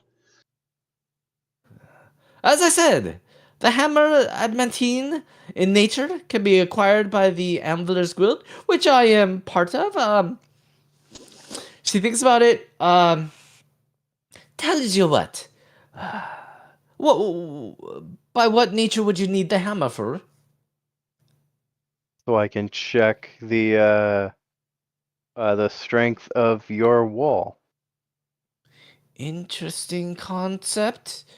One If we it have can't not. take a hit from me, it can't take a hit from a dragon. I like your spirit. Um, go talk to Malai from the Anvils Guild. She puts on a piece of paper. She writes it down. She tells you where the Anvils Guild is, close by, and we will loan you one. Understood? Yes. Okay. So we we will go and do that. But as she, this is just one of two tasks I may have for you.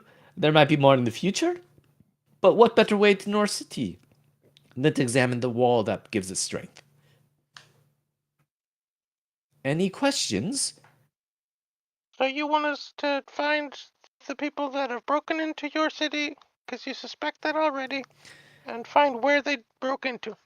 I suspect that the wall weathered in time, has not been breached yet, but the magic may be waning in certain areas.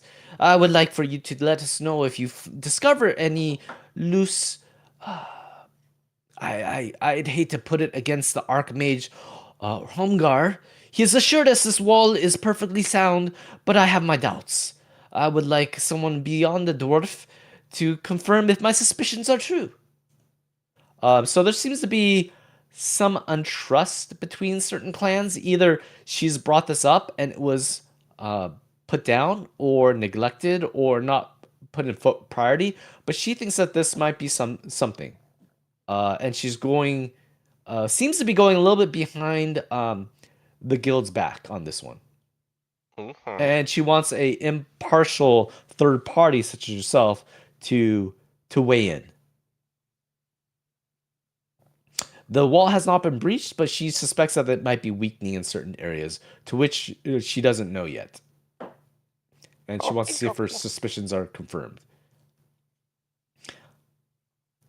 Anything else?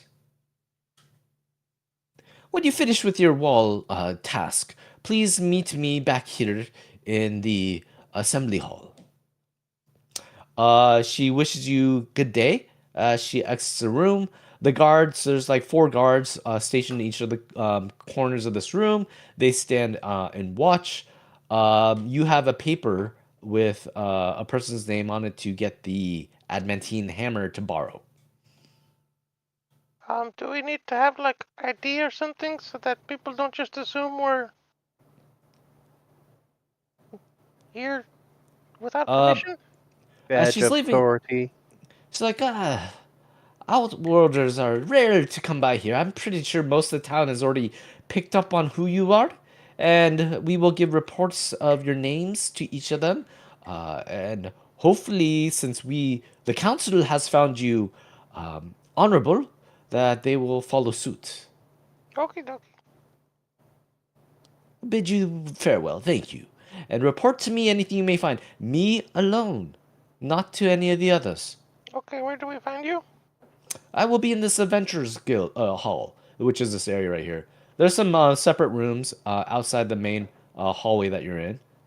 Each of them have offices in the resounding area. Um, but since she is speaker, and since she's the forge master, Kelda, hers is in the very in the very entrance area, closest to entrance area of the assembly hall.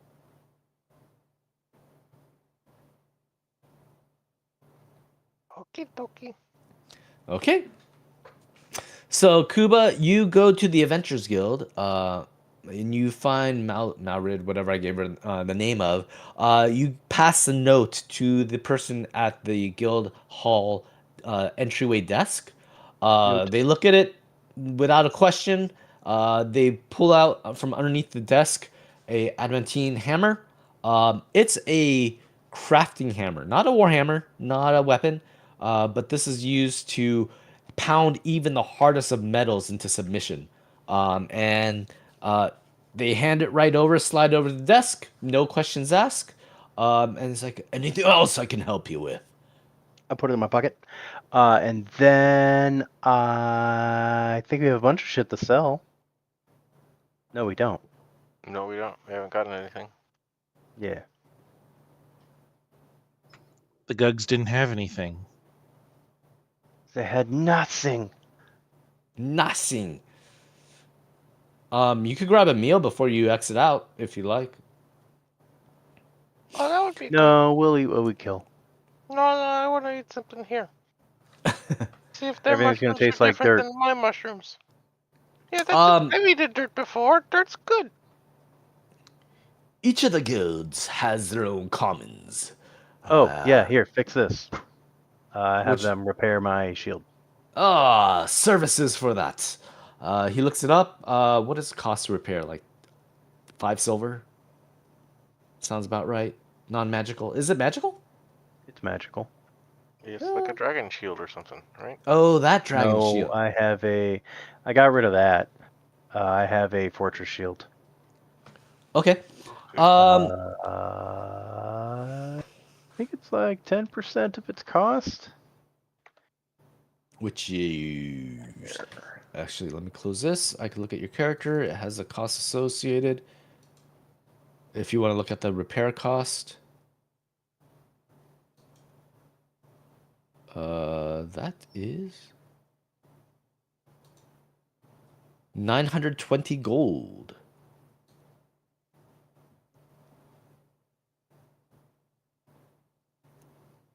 Okay. So let's Be just right back. say 9 gold to repair.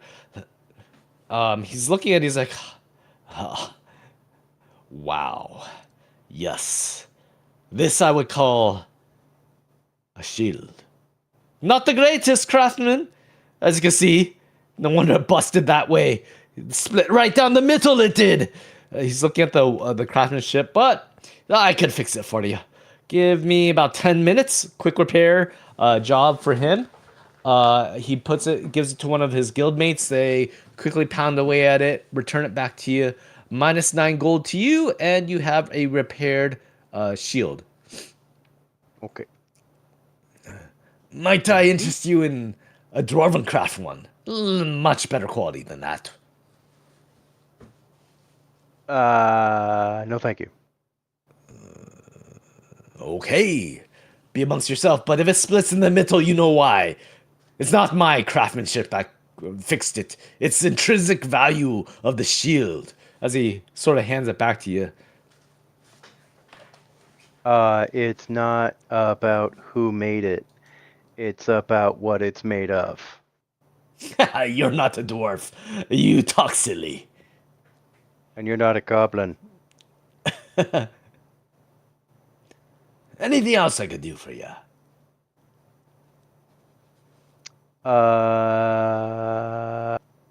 No, I don't think you can help me with the other thing. Fine be it. As I said, each guild has commons. If you like to partake of ours, we've heard Yeah, of I want to eat it. we have heard of some strangers in the town. Would like if you can muster what we cook, then you're welcome to it. Yeah, I Um, want to eat it. so about 2 silver each. Let's just say 1 gold for all of you. Who wants to cough out that gold? I will do it. Okay. Minus 1 gold. It's dwarven made. Lots of heavy meats and breads. Comes with a tankard of ale. Drink it you may. Potatoes and meats it is. Primarily that's what they eat down here. They do have a little side of what seems to be some type of fungus, some type of mushroom, but it's all edible. So you guys spend, 20 minutes, 30 minutes eating, talking amongst yourself. None of the other dwarfs sit near you guys. They sort of give you a wide breath. As you're talking, you might see a few of them just look your way, maybe listening a little bit, but mainly keeping conversations amongst themselves. This is the Anvilers Guild right now. Anything else you guys want to do? Goop will loudly extol how good this food tastes. Okay. You make a side comment in the air. I've never had food this great as you're talking to your friends, sort of belting that out. Some of the dwarves snicker. You see them, yeah, whether they appreciate it or not, you're not sure, but yeah, you said it. Okie dokie.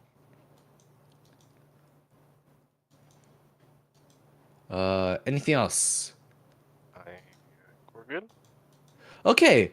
You go to any of the guards can give you directions. Of course, it's a great wall that you guys entered through to get here, but you guys can examine the inside of it and the outside. That is going to take about a day's worth, about 8 hours of your time to do. So a full day. A full day. Right now, it's about noon. You guys just ate all advanced time to about a little bit past noon when you guys freshened up and you can spend the day examining the wall. Is that something you want to do right now, or do you want to? You guys could shop around, go to some of the stores if you like. This is a small type of village, really renowned in its craftsmanship, as you guys know of. You guys want to pick something up beforehand or what?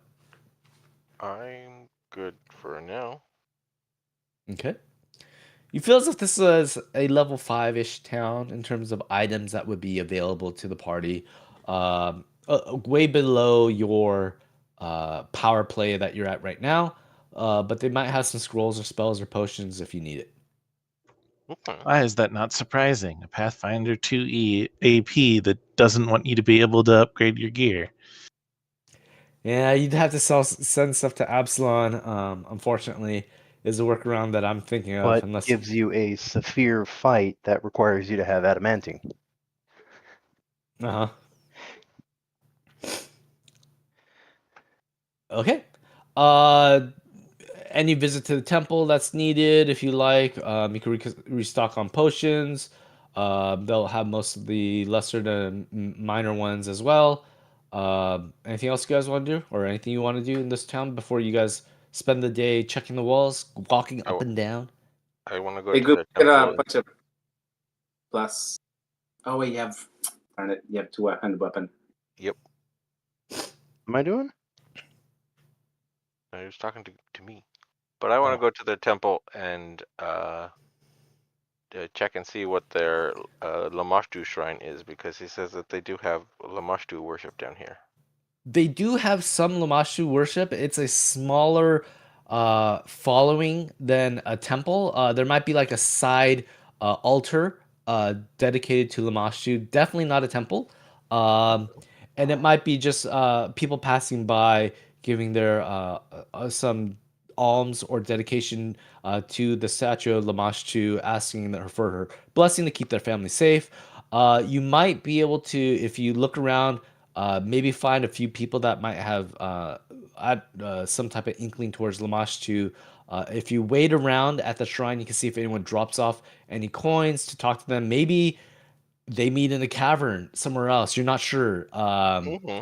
It wouldn't be unheard of, Yep. uh, Well, I'll but go it's to not the shrine though, and I'll like do the worship and look. I was here, and okay. be like, haha. You go to Lamashu, you burn some incense to give a sweet aroma in the area, and you do some prayers to her as you sort of sanctify that area for Lamashu. It's upkept okay. There's no weeds along the outer perimeter where the side altar is. It's on the side of the road. You do see the form of Lamashu. I don't even know what her form is like. Many armed. Uh, it's a lady with the head of a jackal. Okay, bird wings. Oh yeah, Um, she's got those too. yeah. So it's a, I guess what's most familiar. It doesn't have a effigy or any type of chiseling out of the actual form of her. It's more of her symbol, the coyote type symbol that with the three eyes. Mm-hmm. That you see on a stone pillar off the side of the road. You see some incense and candles burnt around. You clear some of the wax that has burnt off the candles and dripped onto the altar itself. You clean some of that off, and you lay down some fresh incense, and you burn a few of it, giving a sweet smell to the area. Okay. Um, yeah, you go and spend like maybe 30 minutes doing that. In the meantime, everyone else is just looking around as you bless that area. Keep it sacred. Anything else you guys want to do? I can't think of nothing. Okay. Let's go check out some walls. Okay.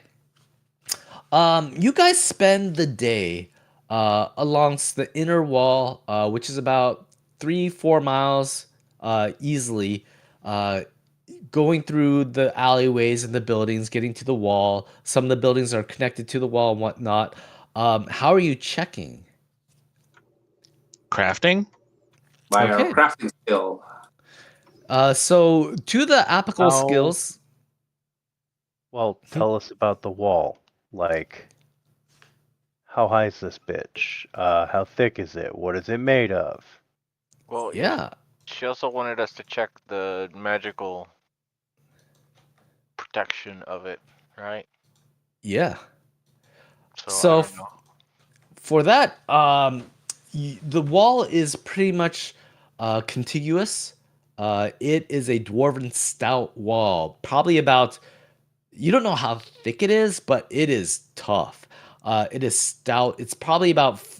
You guys walked through the wall originally, going from the cave worm to the first battle with the slip moss.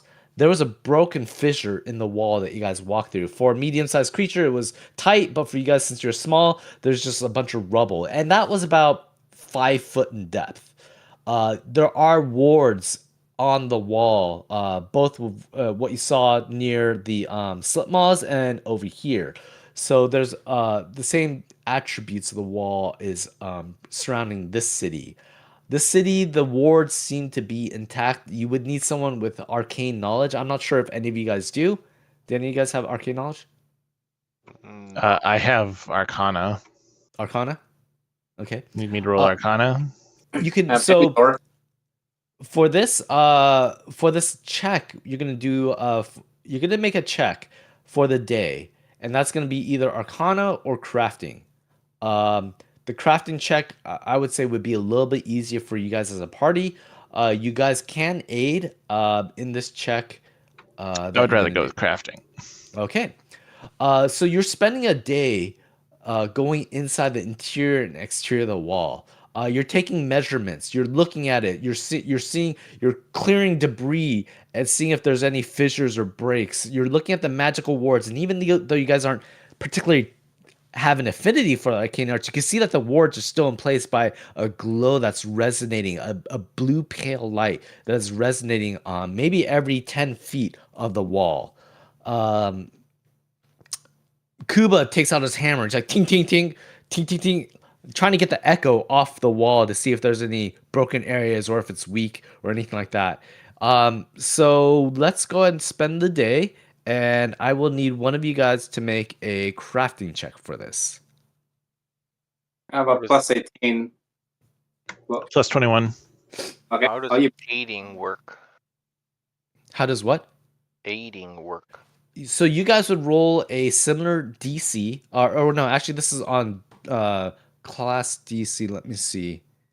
Levels. This would be a easy check for your level, which is okay. So there's a DC that you need to hit for the aid. It's an easy DC for your level. okay. I'll aid. Okay, and you want to use the same skill. Okay. Let me see. That's, yeah, I said 12. Okay. Gotcha on that. Anyone else want to aid Razmi in this? I don't got no ranks. Okay. Yeah, let's not risk it. Okay, Razmi, go ahead and make your check as you're observing parts of the wall, trying to figure out. I'll lend Ooh. Razmi Really? my adamantine rock. Really? Where it Nice. counts, you made it with a 20? Okay. With this, you walk into the wall. You're getting every now and then you're having Kuba hit the wall with the adamantine hammer, and you're listening for the echo back, the resonate, how the stone resonates. In particular, you're doing it where the magical barriers are. Every 10 feet, there's like a blue light that emanates from the wall. So you're hitting the wall in those spots. You go throughout the day getting like sonar, sort of like a sonar mapping and signature of the wall. At the end of the day, you feel as if something felt different in one of the areas. And it might be best if you either investigate that area a little more seriously, or you felt like, oh, this part just didn't feel right. After examining the whole wall, there's one area that felt a little weak. Then let's investigate that area. Okay. You're coming to an area where it's near the exterior of the wall, and for the most part, this dwarven city is built on top of the old city of Sagarok. However, there are some lava tubes in the vicinity where they are using it as a source of energy, either heat for the forge or whatnot. You felt as if one of the areas over by the wall in the northeast quadrant of the city felt off. After you gone through the whole day, you're like, nah, that area felt weird. So you guys walk over to investigate. There are three dwarves on the wall as you come up. Let me go and bring you to this area.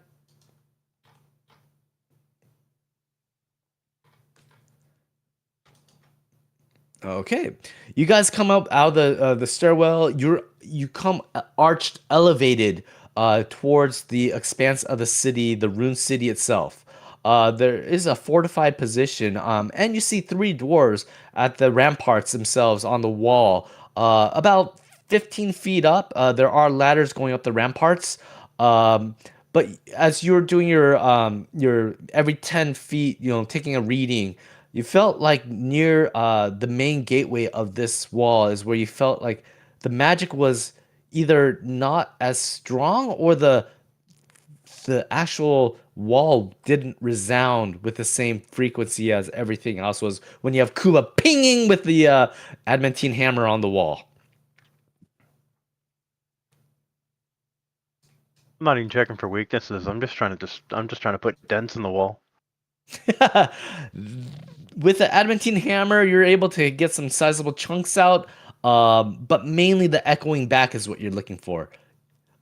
So you could start testing the wall if you like again in this area. There are three doors on the ramparts looking out of the wall. You do feel the heat as if there are like lava tubes in this general vicinity.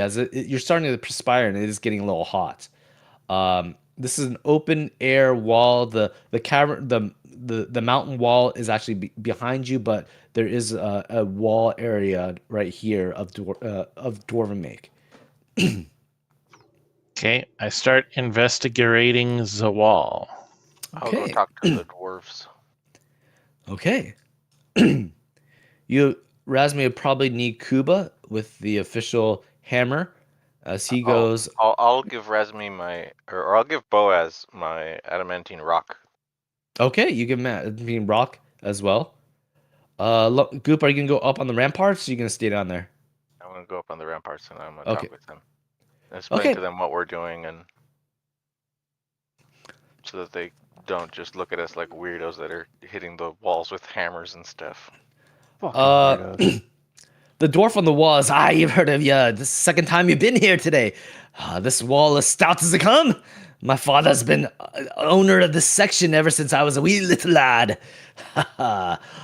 Not much happening on these days. And he points his arm out to the vast expanse. You do see lava flowing underneath this castle area.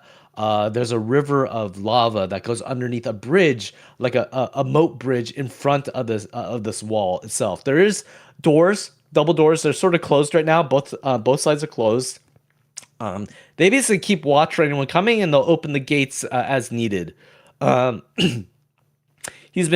is his 36-hour shift nonstop. He seems perfectly fine with that. As people below are pinging away at the wall itself. Hey, take it easy down there. You don't want to chop away at the wall. As you guys are pinging around, what do you ask him, Goop? I'll just ask him. Oh wow, this is so interesting. What do you think about the lava? Do you think the lava would help or harm the structural stability of this section? The wall's been here for thousands of years. If the lava would have anything to do with it, it hasn't done it in thousands of years. Rest assured, little one, everything is fine here. I He mean, thinks I this guy understand that it doth can take thousands of protest too years, much. but like even water really screwed up the foundations of one of the sewers that we were in, and like we thought it was fine, but I mean it's the sewers, everything's wet, and it just like killed the structural stability of one of the sections where we were on, and we just all fell down. It was a big sinkhole. It sucked. Sinkholes are the worst. Unless you have a proper foundation, that's the problem. And go ahead and roll a perception as you're talking to him. So the lava, is it moving? Is there a current? There is a current. Yes. It's going Which direction? clockwise. Clockwise. Where does the lava flow out? It Where does flows it out. leave this crater? It goes from east to west, is what you could see. It's But haphazard. does it exit the mountain? Yes, Goes that way? as it's yep. East to west. Of course, it's not like a current, like a river. You just see it flowing and ebbing. You might see some rock floating in it, slowly migrating towards the west. Oh, To go, otherwise it would just bubble. yeah. There is some sort of current, some sort of movement. How are you all not dead from the carbon monoxide poisoning? I was built on this stuff. This stuff There's no invigorates ya. fucking roof. Invigorates ya. Nothing more than a smell in the morning like the lava it is. 36 hours into it, and I've still admired this. And he starts talking, and Goop, you see 3 figures floating in the distance. What? As they're pinging away about 100 feet south of you, you see these 3 slim, floating 10-foot beings starting to come towards your way. I will ask my dwarf friend, what are those? What to the 9 are those? Actually, 10. 10 clans or 10 unions over here. What in the 10 are those? As he speeds up an alarm, he is going to start shouting at his friends. They sit up to attention. They look at the ramparts as we are going to start initiative. When Goop called out that, Razmi popped up to try and see what Goop was talking about. Yeah, Goop starts stuttering. Over there! And he's pointing past the wall. Let's go ahead and get combat started. The Bat of Combs.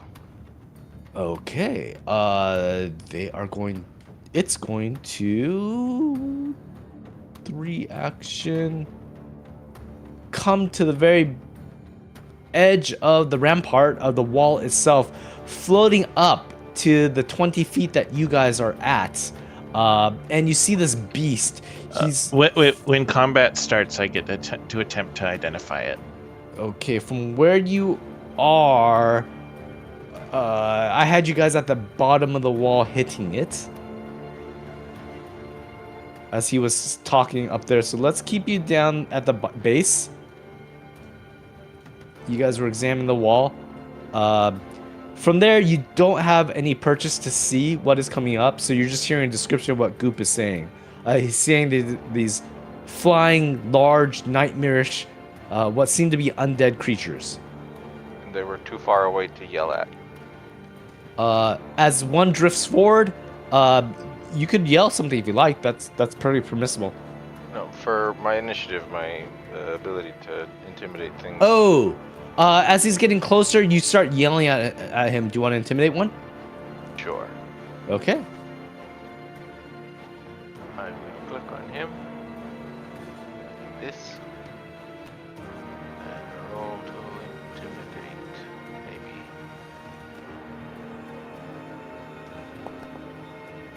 Okay.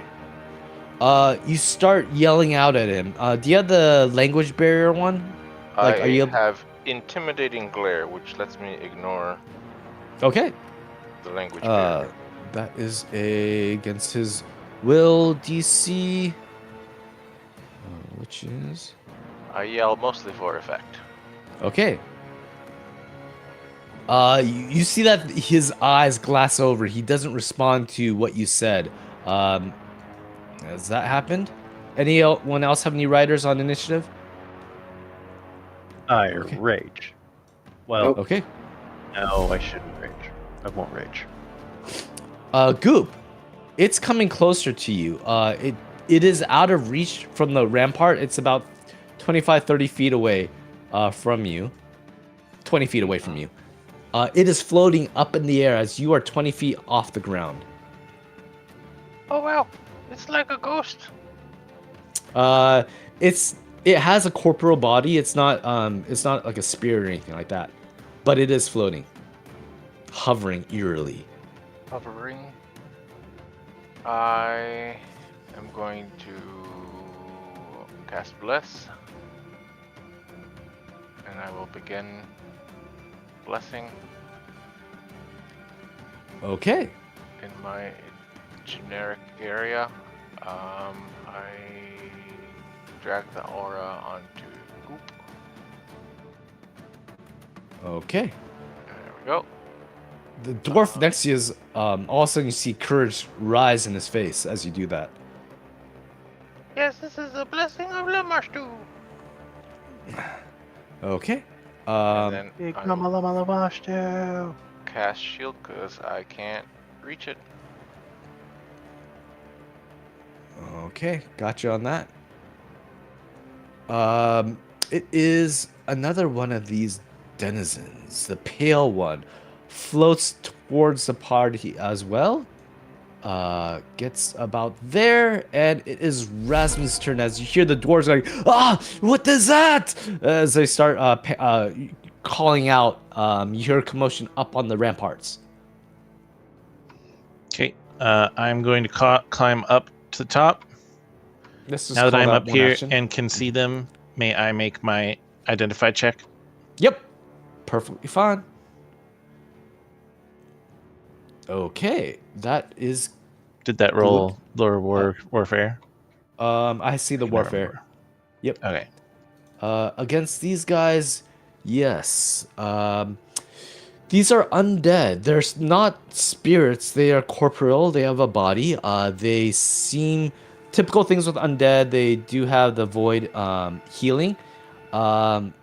They seem to have these lost souls in their inner chamber, like a chamber to store souls. Right now, you see that there is a soul in it. You see some type of ghastly face trapped in screaming in torment. You can't hear it penetrating out of the body, These but are you see something distressed. devourers? Huh? You Are see these something in distress. devourers? Don't know. I will give you on that roll one question you could get answered.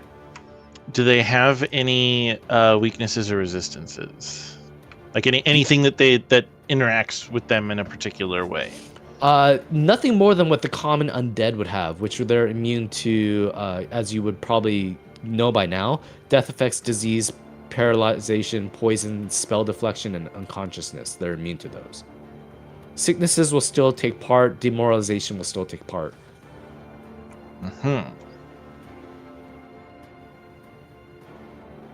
But no other Okay. weaknesses or resistance that you know of. Then I don't need to do Piranha Assault, so I guess I'm just gonna go ahead and shoosh at this guy. Let me put your. Do you want to put your banner out or no? Would you automatically have that out? Yeah, it's on my bow. Okay, so I will. So I guess I draw my bow, and then I go to shoot my bow, and then I miss. Okay, I will put the commander banner flying. That's going to slow down your system a little. So I'll try to suppress that somehow later. That is a miss as the arrow just clatters through, hits the lava, bloop, bloop, starts boiling, and it's Kuba's turn. Each one of you has an aura. I feel left out. Okay, so I don't know what they're talking about. So I climb. Come on. Pretty Climb. much one action. Move. There we go. How tall is the ladder? 20 feet. One action to go up. And then some you could move around like 1 or 2 spaces after that.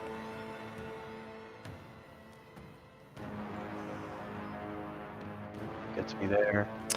On top of the rampart. Mm-hmm. Yeah.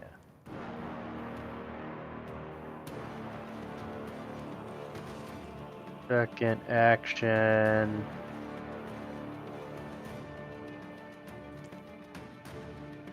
Well, no, I want to draw shit.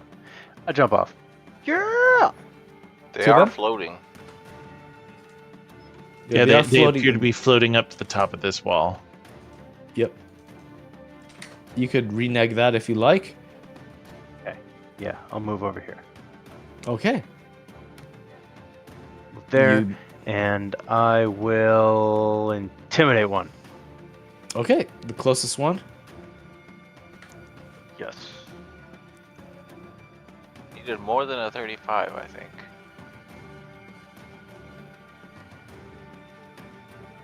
Okay. We'll fail. That's it for you. Yep. Third one moves right here out of arm's reach. Doesn't have enough movement to get close enough to hit you. You see the arms start spiraling around like they're trying to grasp you, but you're just out of reach. That's it. The dwarf pulls out his whatever weapon he has. Let's see. They have little clan daggers. No, they wouldn't use that. They have warhammers. Each one busts out warhammer. They come up the wall, brace against the rampart, getting ready for the things to get closer to hit, and they are readying their action for when that happens. Oh, actually, no. They readied their weapons. They moved, so they can't ready an action. They will wait defensively in the ramparts for the things to get closer, and it is Boaz's turn. Okay.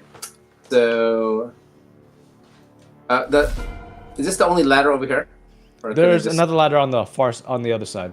Okay, I'll go this way, and then oops, spacebar. Spacebar. Oh, Yeah, that's Okay. fine. and then Not so. One action would be 2 more steps, and then that would be 1 more action. this is one more action. No, sorry. After 2 more steps up around here that's 1 action. Okay. So you could get there in 1 action. Okay. And now what do you want to do? I go ahead now that I see everyone. I go ahead and start spreading pollen around, emanating around me. Okay. Who's it hit? That's 20 feet, 30. No, not yet. So Okay. it would affect this guy somewhat. So let me go ahead and roll the fort save. Do you want to put that up? It's up already. Okay.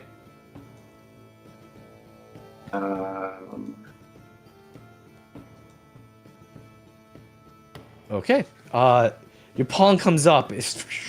It whisks by it. It doesn't seem to affect it right now. Okay, and then I go ahead and cast that on. Let's see, how far is that? 30 feet away against the guy in the middle. Okay. Okay, that's still 3 action. That was a reaction though, right? No. Oh, I'm sorry. drifting by. I have to do. That's all right. I have to do that first. Oh, okay, that makes more sense. Gotcha. Okay. This one floats in.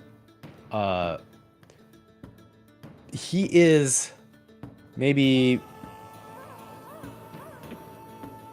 10 feet away from the ledge. You see his arms extend out as he starts scraping at the dwarf by the wall. The dwarf has cover, so -2 to hit.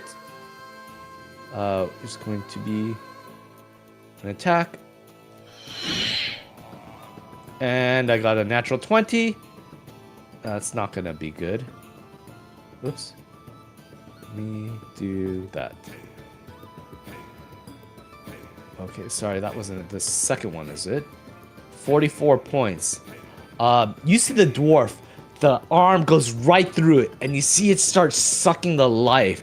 The face itself starts turning to a husk as the eyes just gloss over and turn white. He shrivels up and dies from the hit, and he becomes a husk. And you see in his stomach a new face come up of a dwarf screaming in agony and pain, but you can't hear any of it. You just see his face as he's dead. I will yell out, "No!" Bruh. That was his turn. And Goop, it's up to you now. Oh man. I'm going to spend an action to make my aura bigger. Do I just click on it? I think you left click on it and it'll make it bigger. Did that do it? Let's see. Oh, I click up here, probably. Yeah, your badge. Yeah, there Here it we goes. go. Okay. Because there's two different things for the one spell. Okay. So that's one action. And then I could attack for 2 actions, or I could move. Up to you.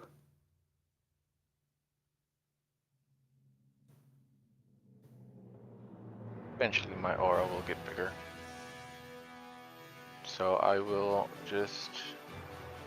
Can he reach me from there? He could reach the dwarf in front of you. Okay. That seemed to be the extent of his range, but he is probably 10 feet away from the wall. Okay. If you step in closer, he's gonna be 10 feet away still. Yeah. Right now he's 15 feet. I'm going to shoot at him. Okay. Let's see. What do you think would be better, needle darts or divine lance? Probably Lance. Probably Lance. Does spirit damage. Yeah. Physical damage probably be halved. Because if they're holding souls, I would assume they're incorporeal. Click on that one. The beings themselves are corporeal. They do have a body, a physical body, but they are holding souls within them. That probably doesn't hit. That does not hit. The holy bolt leashes out. It just barely misses the head of the one in front of you. Mm-hmm. That's my turn. It winces as a bright light passes by it. Let's see. This one is going to move forward as a move action and is going to target the dwarf in front of it and attack it. And critical hit. Doing Why? 44. Once again, you see the dwarf just shrivel to a raisin like a husk. The eyes are the only thing that you see that are white. They roll milky white. As a whole life force is sucked out, it shrivels up. The armor just falls off of it. Within this spirit, you see another spirit in this other being come up with a dwarf visage, screaming and tormenting in pain. As you see it also benefiting from the same action, you see it start glowing with this unholy light. 2 of them are glowing now. Final dwarf! And Quick! it's It's turn. attracted to your beard. You have to remove it. Go ahead, Razmi. Okay.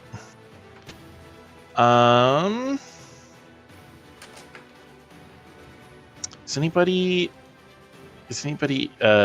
able to attack them besides me right now? I can shoot them with a spell. I can attack him. I think... No, it'd have to be a strike action. Okay. I think what I am going to do is I am going to use my Eldritch Archer ability, which means I'm actually going to use a spell. I am going to... is either of these better than the other? This is probably immune to bleed. So yeah. I am going to attempt to 3-action shoot this one. Okay. So I make an attack.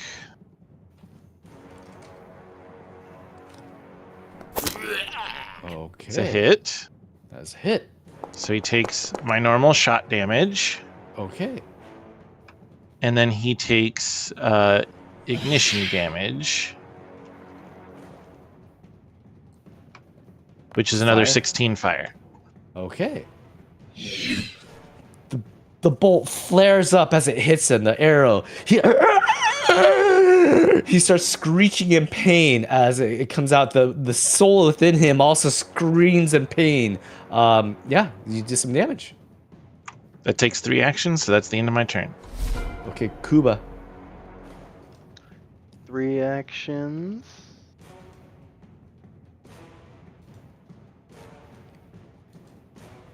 Yep. Did it go through? Yeah, it did. Here you go. That. Let's see. Don't know how to spin this.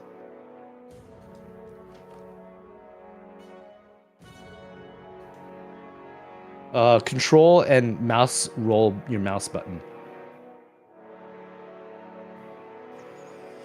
The mouse wheel. Sorry, the mouse wheel.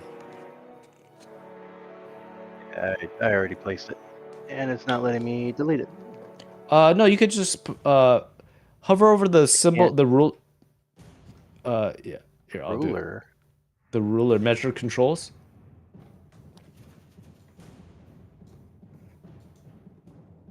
The ruler below you, and then just hover over the. Yeah. There it is. Yeah, right Okay. there. See it. Yeah. I see it. Okay. So yeah. Okay, what are you gonna do? That's Go- the key blast, so they need to make DC 28 Fortitude. Okay. Let me go ahead. Go ahead and roll damage. Okay. And then I am going to add the save DC. Okay, 35. Oh man. Okay, let me just roll for each one. This is a fortitude? Yep. Yes.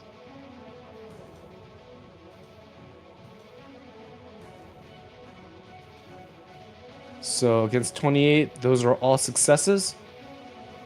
2 crit. Sorry, what was that? That's me. Okay, wait. So yeah. Half damage, right? One takes half, but yeah. 33.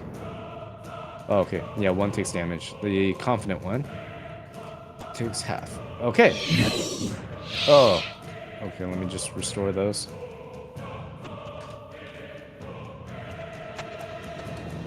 Okay. Let me see who's next.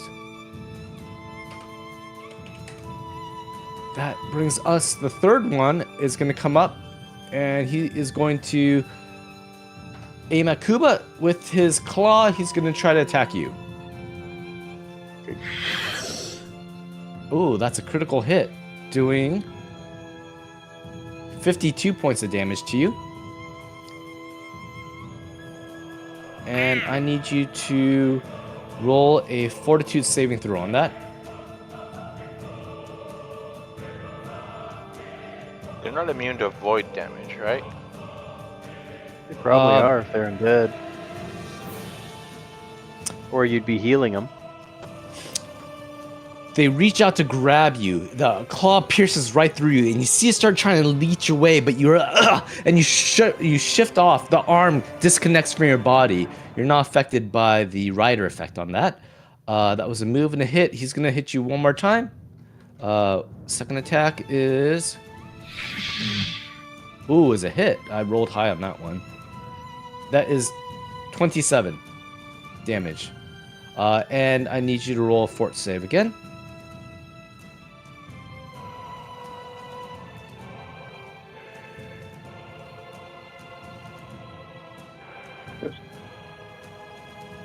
Okay. Collect at least one token. I'm collected. Why is it not? Oh, hit the tab button. Oh, you might be not on your character anymore. Go back to token controls, because you might have been on the ruler. Because you're trying to rotate the cone. Oh, Now everything's black. I will go ahead and Now roll everyone's for you. bless fell off. Everyone's what fell off? Bless. No. I've seen a bunch of shit. Okay. That is success. No problem as you Everything's deflect fresh. the rider on the attack. He was trying to drain your life. That did not happen. Let me see. There is... This guy's dead. There's only one dwarf remaining. He is like, for the clan! As he takes off his warhammer, he runs over here. He can't reach the guy. So he is going to throw his warhammer at him.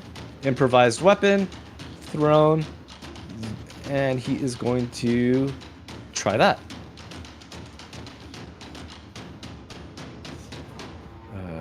Strike clan. As his hammer chucks clink clink clink onto the drawbridge, he then picks up his dead dwarven brother's hammer, and he's armed. That's it for his turn. Boaz. Okay, so go here. Okay, hold on. How do we do the distance between?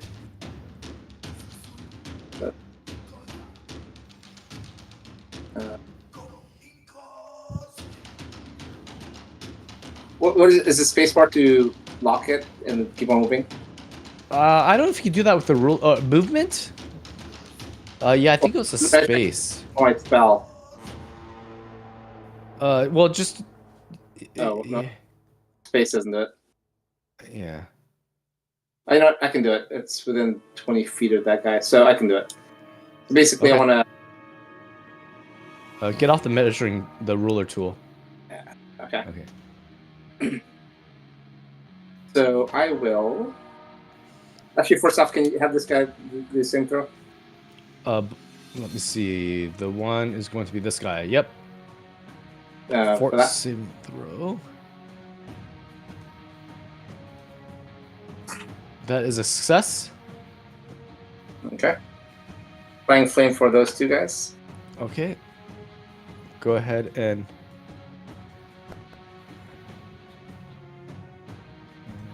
Okay. And this one. This one. Flying dog. Flaming dogs. That's jumping from my hands. Okay. Ah, jeez. How do I? Let me see. The reflexes in the spell, or the It's not putting both of them in. Okay, that's a failure, and the other guy gets a reflex, right? Yeah, that's. Yep. That's a 19. That's a crit failure. So this guy gets double damage. Nice. Sorry, let me undo that. That was the wrong guy. That guy got damaged. It's again middle and the left. Yeah, and the left he takes double. Oh gosh, why does it keep on? Okay, I'm not selecting him. Oh, I had the wrong thing done. Let me try that again. Oh, 68. I'll just manually do it. I don't know why it keeps on tapping that one. Okay. Okay. They both look pretty bad, especially the one that crit failed. You see his soul thing start cracking, as if you're breaching through it. And then I spend another action, and I throw a flaming javelin at the guy down here. Okay. Oops. Let's do that. Hold on here. Why is it not doing it?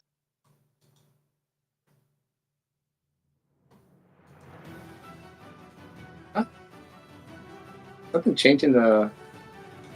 I'll just do it manually. Oh. That's what my problem is. Weapon infusion. Okay. Go. Attack. Flaming javelin. Yeah. Why can't I? I don't see. I don't see my attack action anymore. Am I stuck? Let me see. You have it equipped? It's a natural attack. There's no equipment required. I see like elemental blast fire, elemental blast My wood. in your- natural attack doesn't show up unless I'm raging. Is your aura up? Oh, that might be why you're. All right, I got it. I got it. That's it. Yeah, his aura's up. Right. Why is that not showing up? I forget. It's only a +1. Yeah.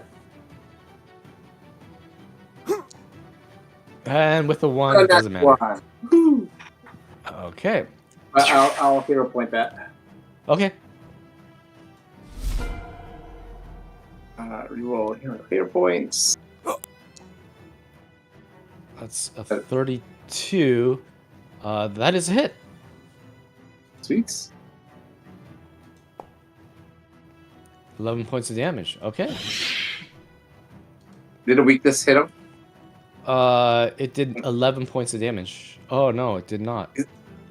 So it should be another what, like Another 6. 6? Okay. Okay. It's my aura, right? Yeah, my aura is up. Okay. Okay. The one in front of Goop starts moving his hands around as he casts a spell. Let's see. This is going to be he screams out loud "Aah!" as he casts a spell. It is a one creature. He's going to point at Goop and he is going to cast a spell at you. Can you roll the save will? Again, a separate thing, or are you gonna? Oh, It's on the save card. will. Yep. I will roll save will. Okay. It was 19 for a second. You're confused for a minute. You get a new save at the end of each of your turn to end the confusion. As you start scrambling around, the scream pierces through you. All of a sudden, you don't know what's right from wrong. You don't know what's left to right. You try to move your foot and your arm moves as you are confused. Okay. That is 2 actions. He is then going to move over to here, floating through and moving. That's the end of his turn. Goop. So what can I do? You at the end of each of its turn to end the confusion, you get to roll right now to see if you're still confused. Go ahead and hit that save will. And The one that you hit earlier. That is a success, crit success. So your turn ends. You snap out of it, and all of a sudden your arm moves like it was supposed to. You know but I who's your can't, friend like, and who's not. walk or anything. Nope, that was at the end of your. You're basically confused, and then you try to get out of it, and you're done. So you're not confused anymore. Must be Okay. nice. Yeah, but I guess yeah. Okay. The one that's ethereal smoke is coming out of it, the one with the soul trapped in it, is going to cast a spell. And he is going to point at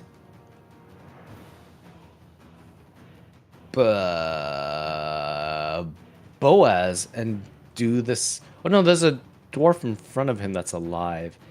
He's gonna go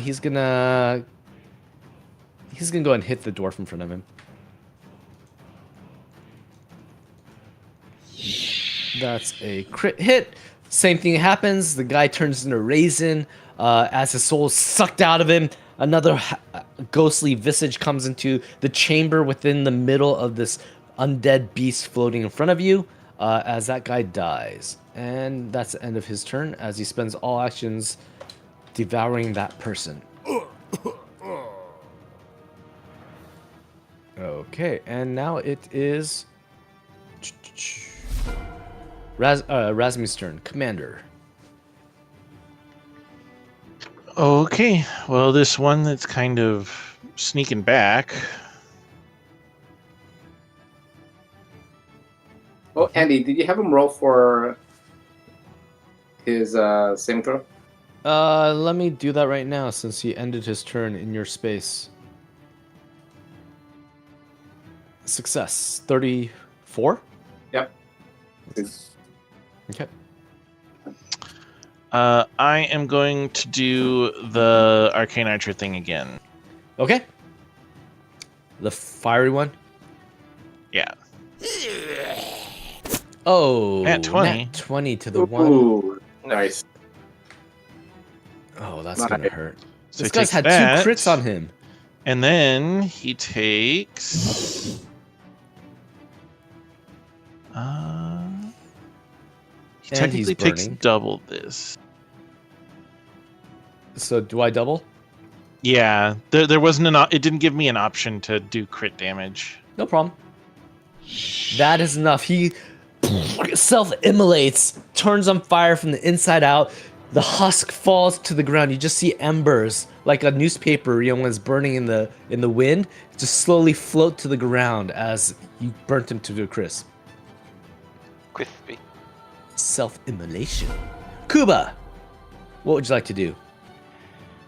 Okay, so 3 actions. These are both still alive. Try and do it again. Okay, this one's smoking. This one's not smoking.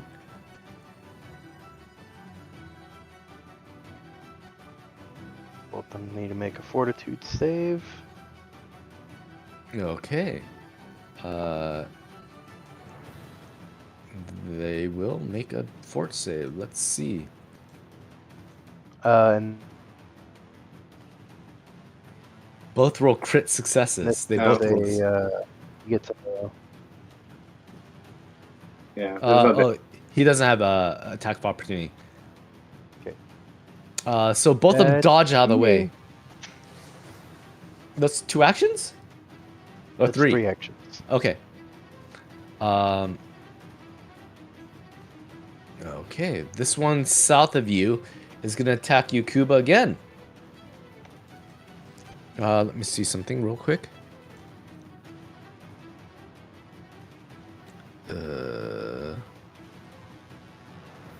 Okay. He is going to...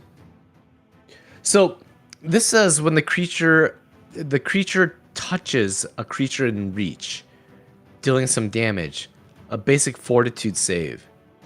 So there's no attack that needs to be done on this one, right? Unless, well, it Mm. says deal damage, so you got to touch me and somehow deal damage. No, it doesn't. It says It just said and deal damage. no. The touched creature is within reach, dealing, and then it deals it's damage based upon your fortitude save. I think you still have to roll an attack. I don't. No, it's probably something special. Just give me the fortitude save. The touch Yeah, I attack. think it's. There's no such thing as touch attack in PF2 Oh. either. There's no touch AC anymore. So yeah, we'll deal it as you have to be in range, and then he just touches you. As his hands reach out, this is something similar he was doing to these dwarves, but you succeeded. He grabs you, and you just shrug out of it too quickly before his life pulses, trying to suck it away. There's a frost right where his hand touched you, but that was about it. No damage. That is 2 attacks, and then sorry. I guess I would consider that as an attack. So this is a map -1 to you. Not an attack. He didn't have to make a roll. Yeah, it still missed you anyways, even with the 5. That is a miss. His end of his turn. Dwarves are all dead. Boaz. Okay. So I go ahead and position yourself. Oops. That's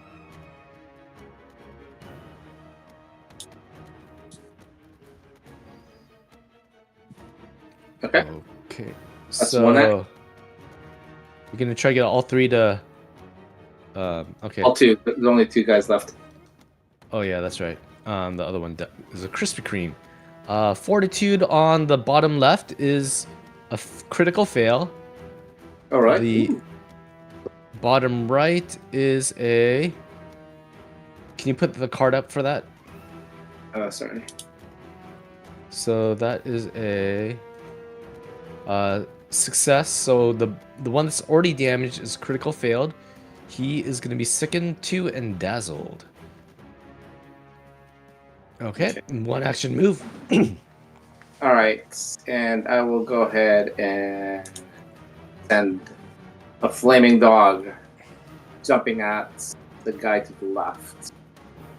Just to the guy at the left. I think I can reach both of them. Yeah, I don't think so either. Yeah, it's 20 to him alone, and then you can't reach over and arc it.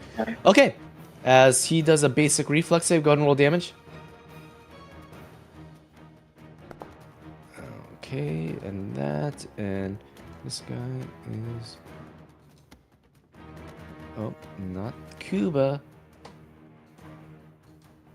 That guy.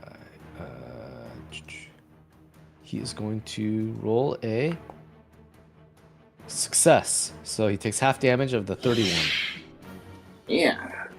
All right. Spry little guy. He's still on fire from Brandy, the fire dog, hitting him. And that's it for you. Yep. Does Okay. it take any damage? Did it take 37?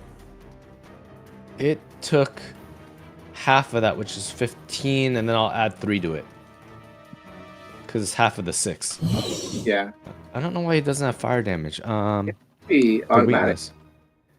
I don't see it. And they are... Let me reapply my aura. Yeah, the aura's acting weird this time.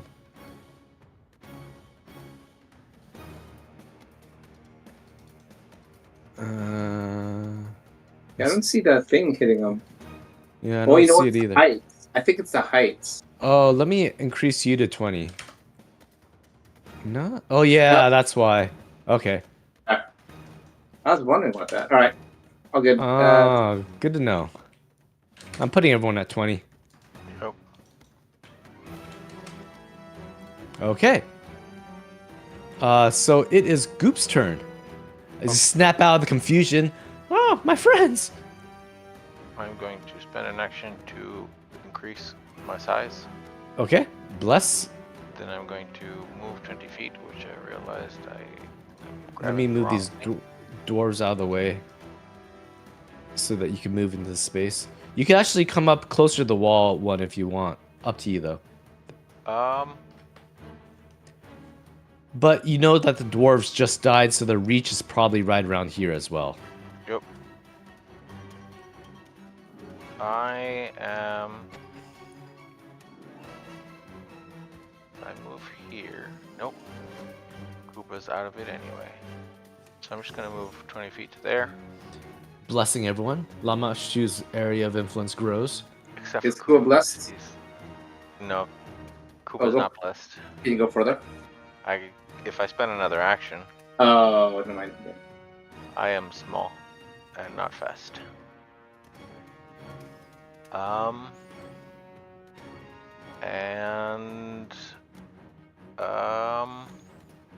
Does anybody want to get guidance for the next turn? Give it to Raspy. That's what I was thinking. Guidance is one creature 30 feet away.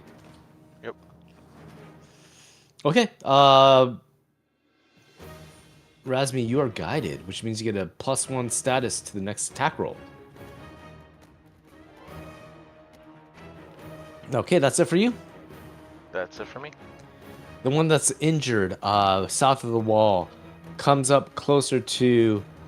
Actually, he's going to point a finger, and he's going to try to cast a spell on Commander Razmi. Oh no, cast a spell on me.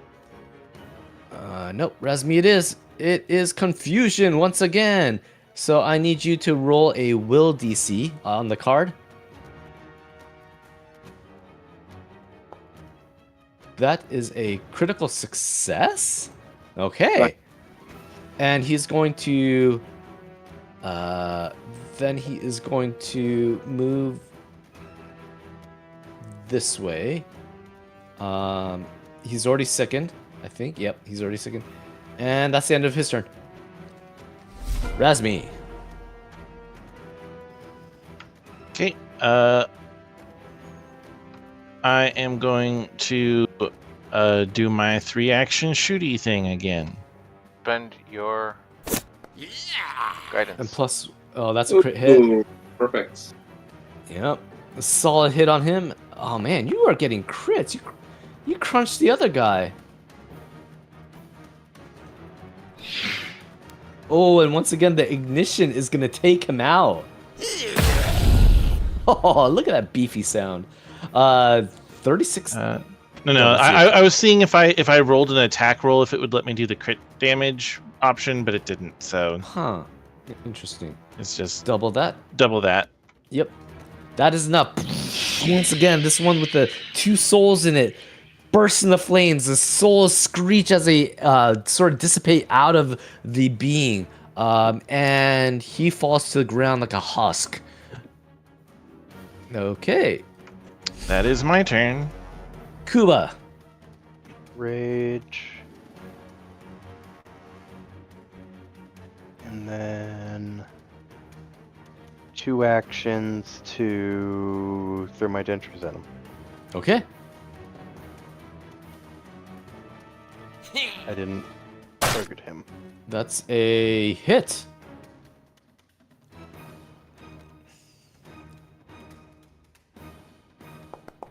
$19 points. Okay. Undead necrotic flesh fills your mouth as you take a big rip of his side torso area. I don't know if that affects you, but that happens. Is that it? Hey. Okay. He is not smoking, so he is going to try to attack you with the claw.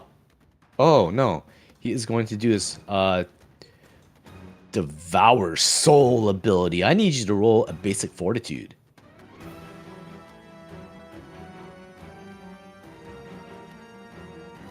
And the DC's out there. And that's a crit success, which means no damage. As he's going to attack you with a swipe, he's going to probably give up on that attack. It's not providing any value right now, against you at least. 23 damage as his hand glosses over you. I need you to make a saving throw as he tries to drain your life. That is a success, crit success. Nothing happens as you dodge out the remaining attack, trying to leech your soul out. Boaz. Okay. Have him save throw. Okay. That is a fortitude save. And that is a 32, which is a success. Kuba, you're okay. Just go. I'll go shoot him. Okay. Pew, pew. Yeah, I'm Save fine. dude. That is a success. So he takes half damage. Yep. And I throw a javelin at him. Okay. Flaming javelin.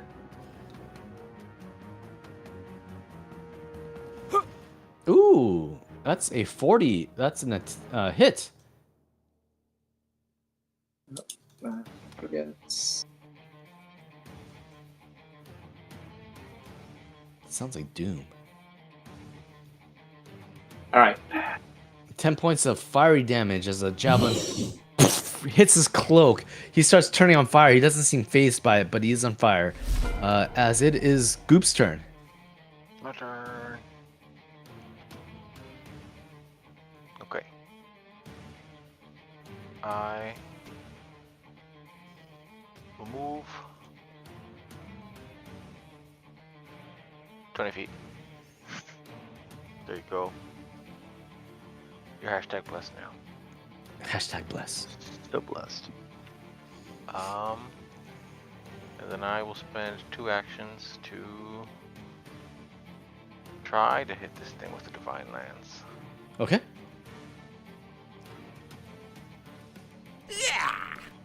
That is a hit. Cool. Go ahead, roll damage. Nice. He takes the full brunt of it. Nothing additional that you see. It's not like burning away at him or anything. But he takes 22 points of void. What is that? Spirit damage. Yeah. He's getting hit a few times. Yes. Okay, and it is Commander Razmi. Okay. Might as well do the same thing again. Another crit, Worked dude. 2 times before. No crit this time. No crit this time, but that is a hit. Okay. As your fiery inferno arrow does another 15. Kuba.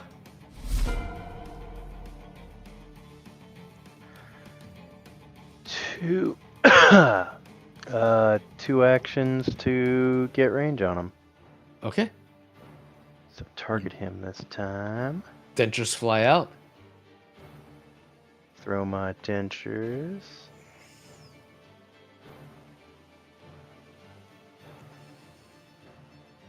Yeah, do that before I Raging Vitality. Jump, jump, jump, jump, jump. Ooh, 31 is a hit. Jump, jump, jump, jump, jump. 29 points of damage. Ouch. Okay. And renew vigor. He floats past you.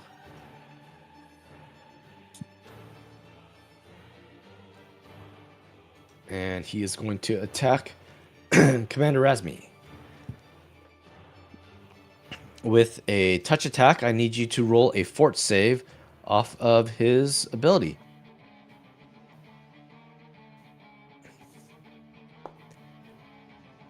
That is a failure.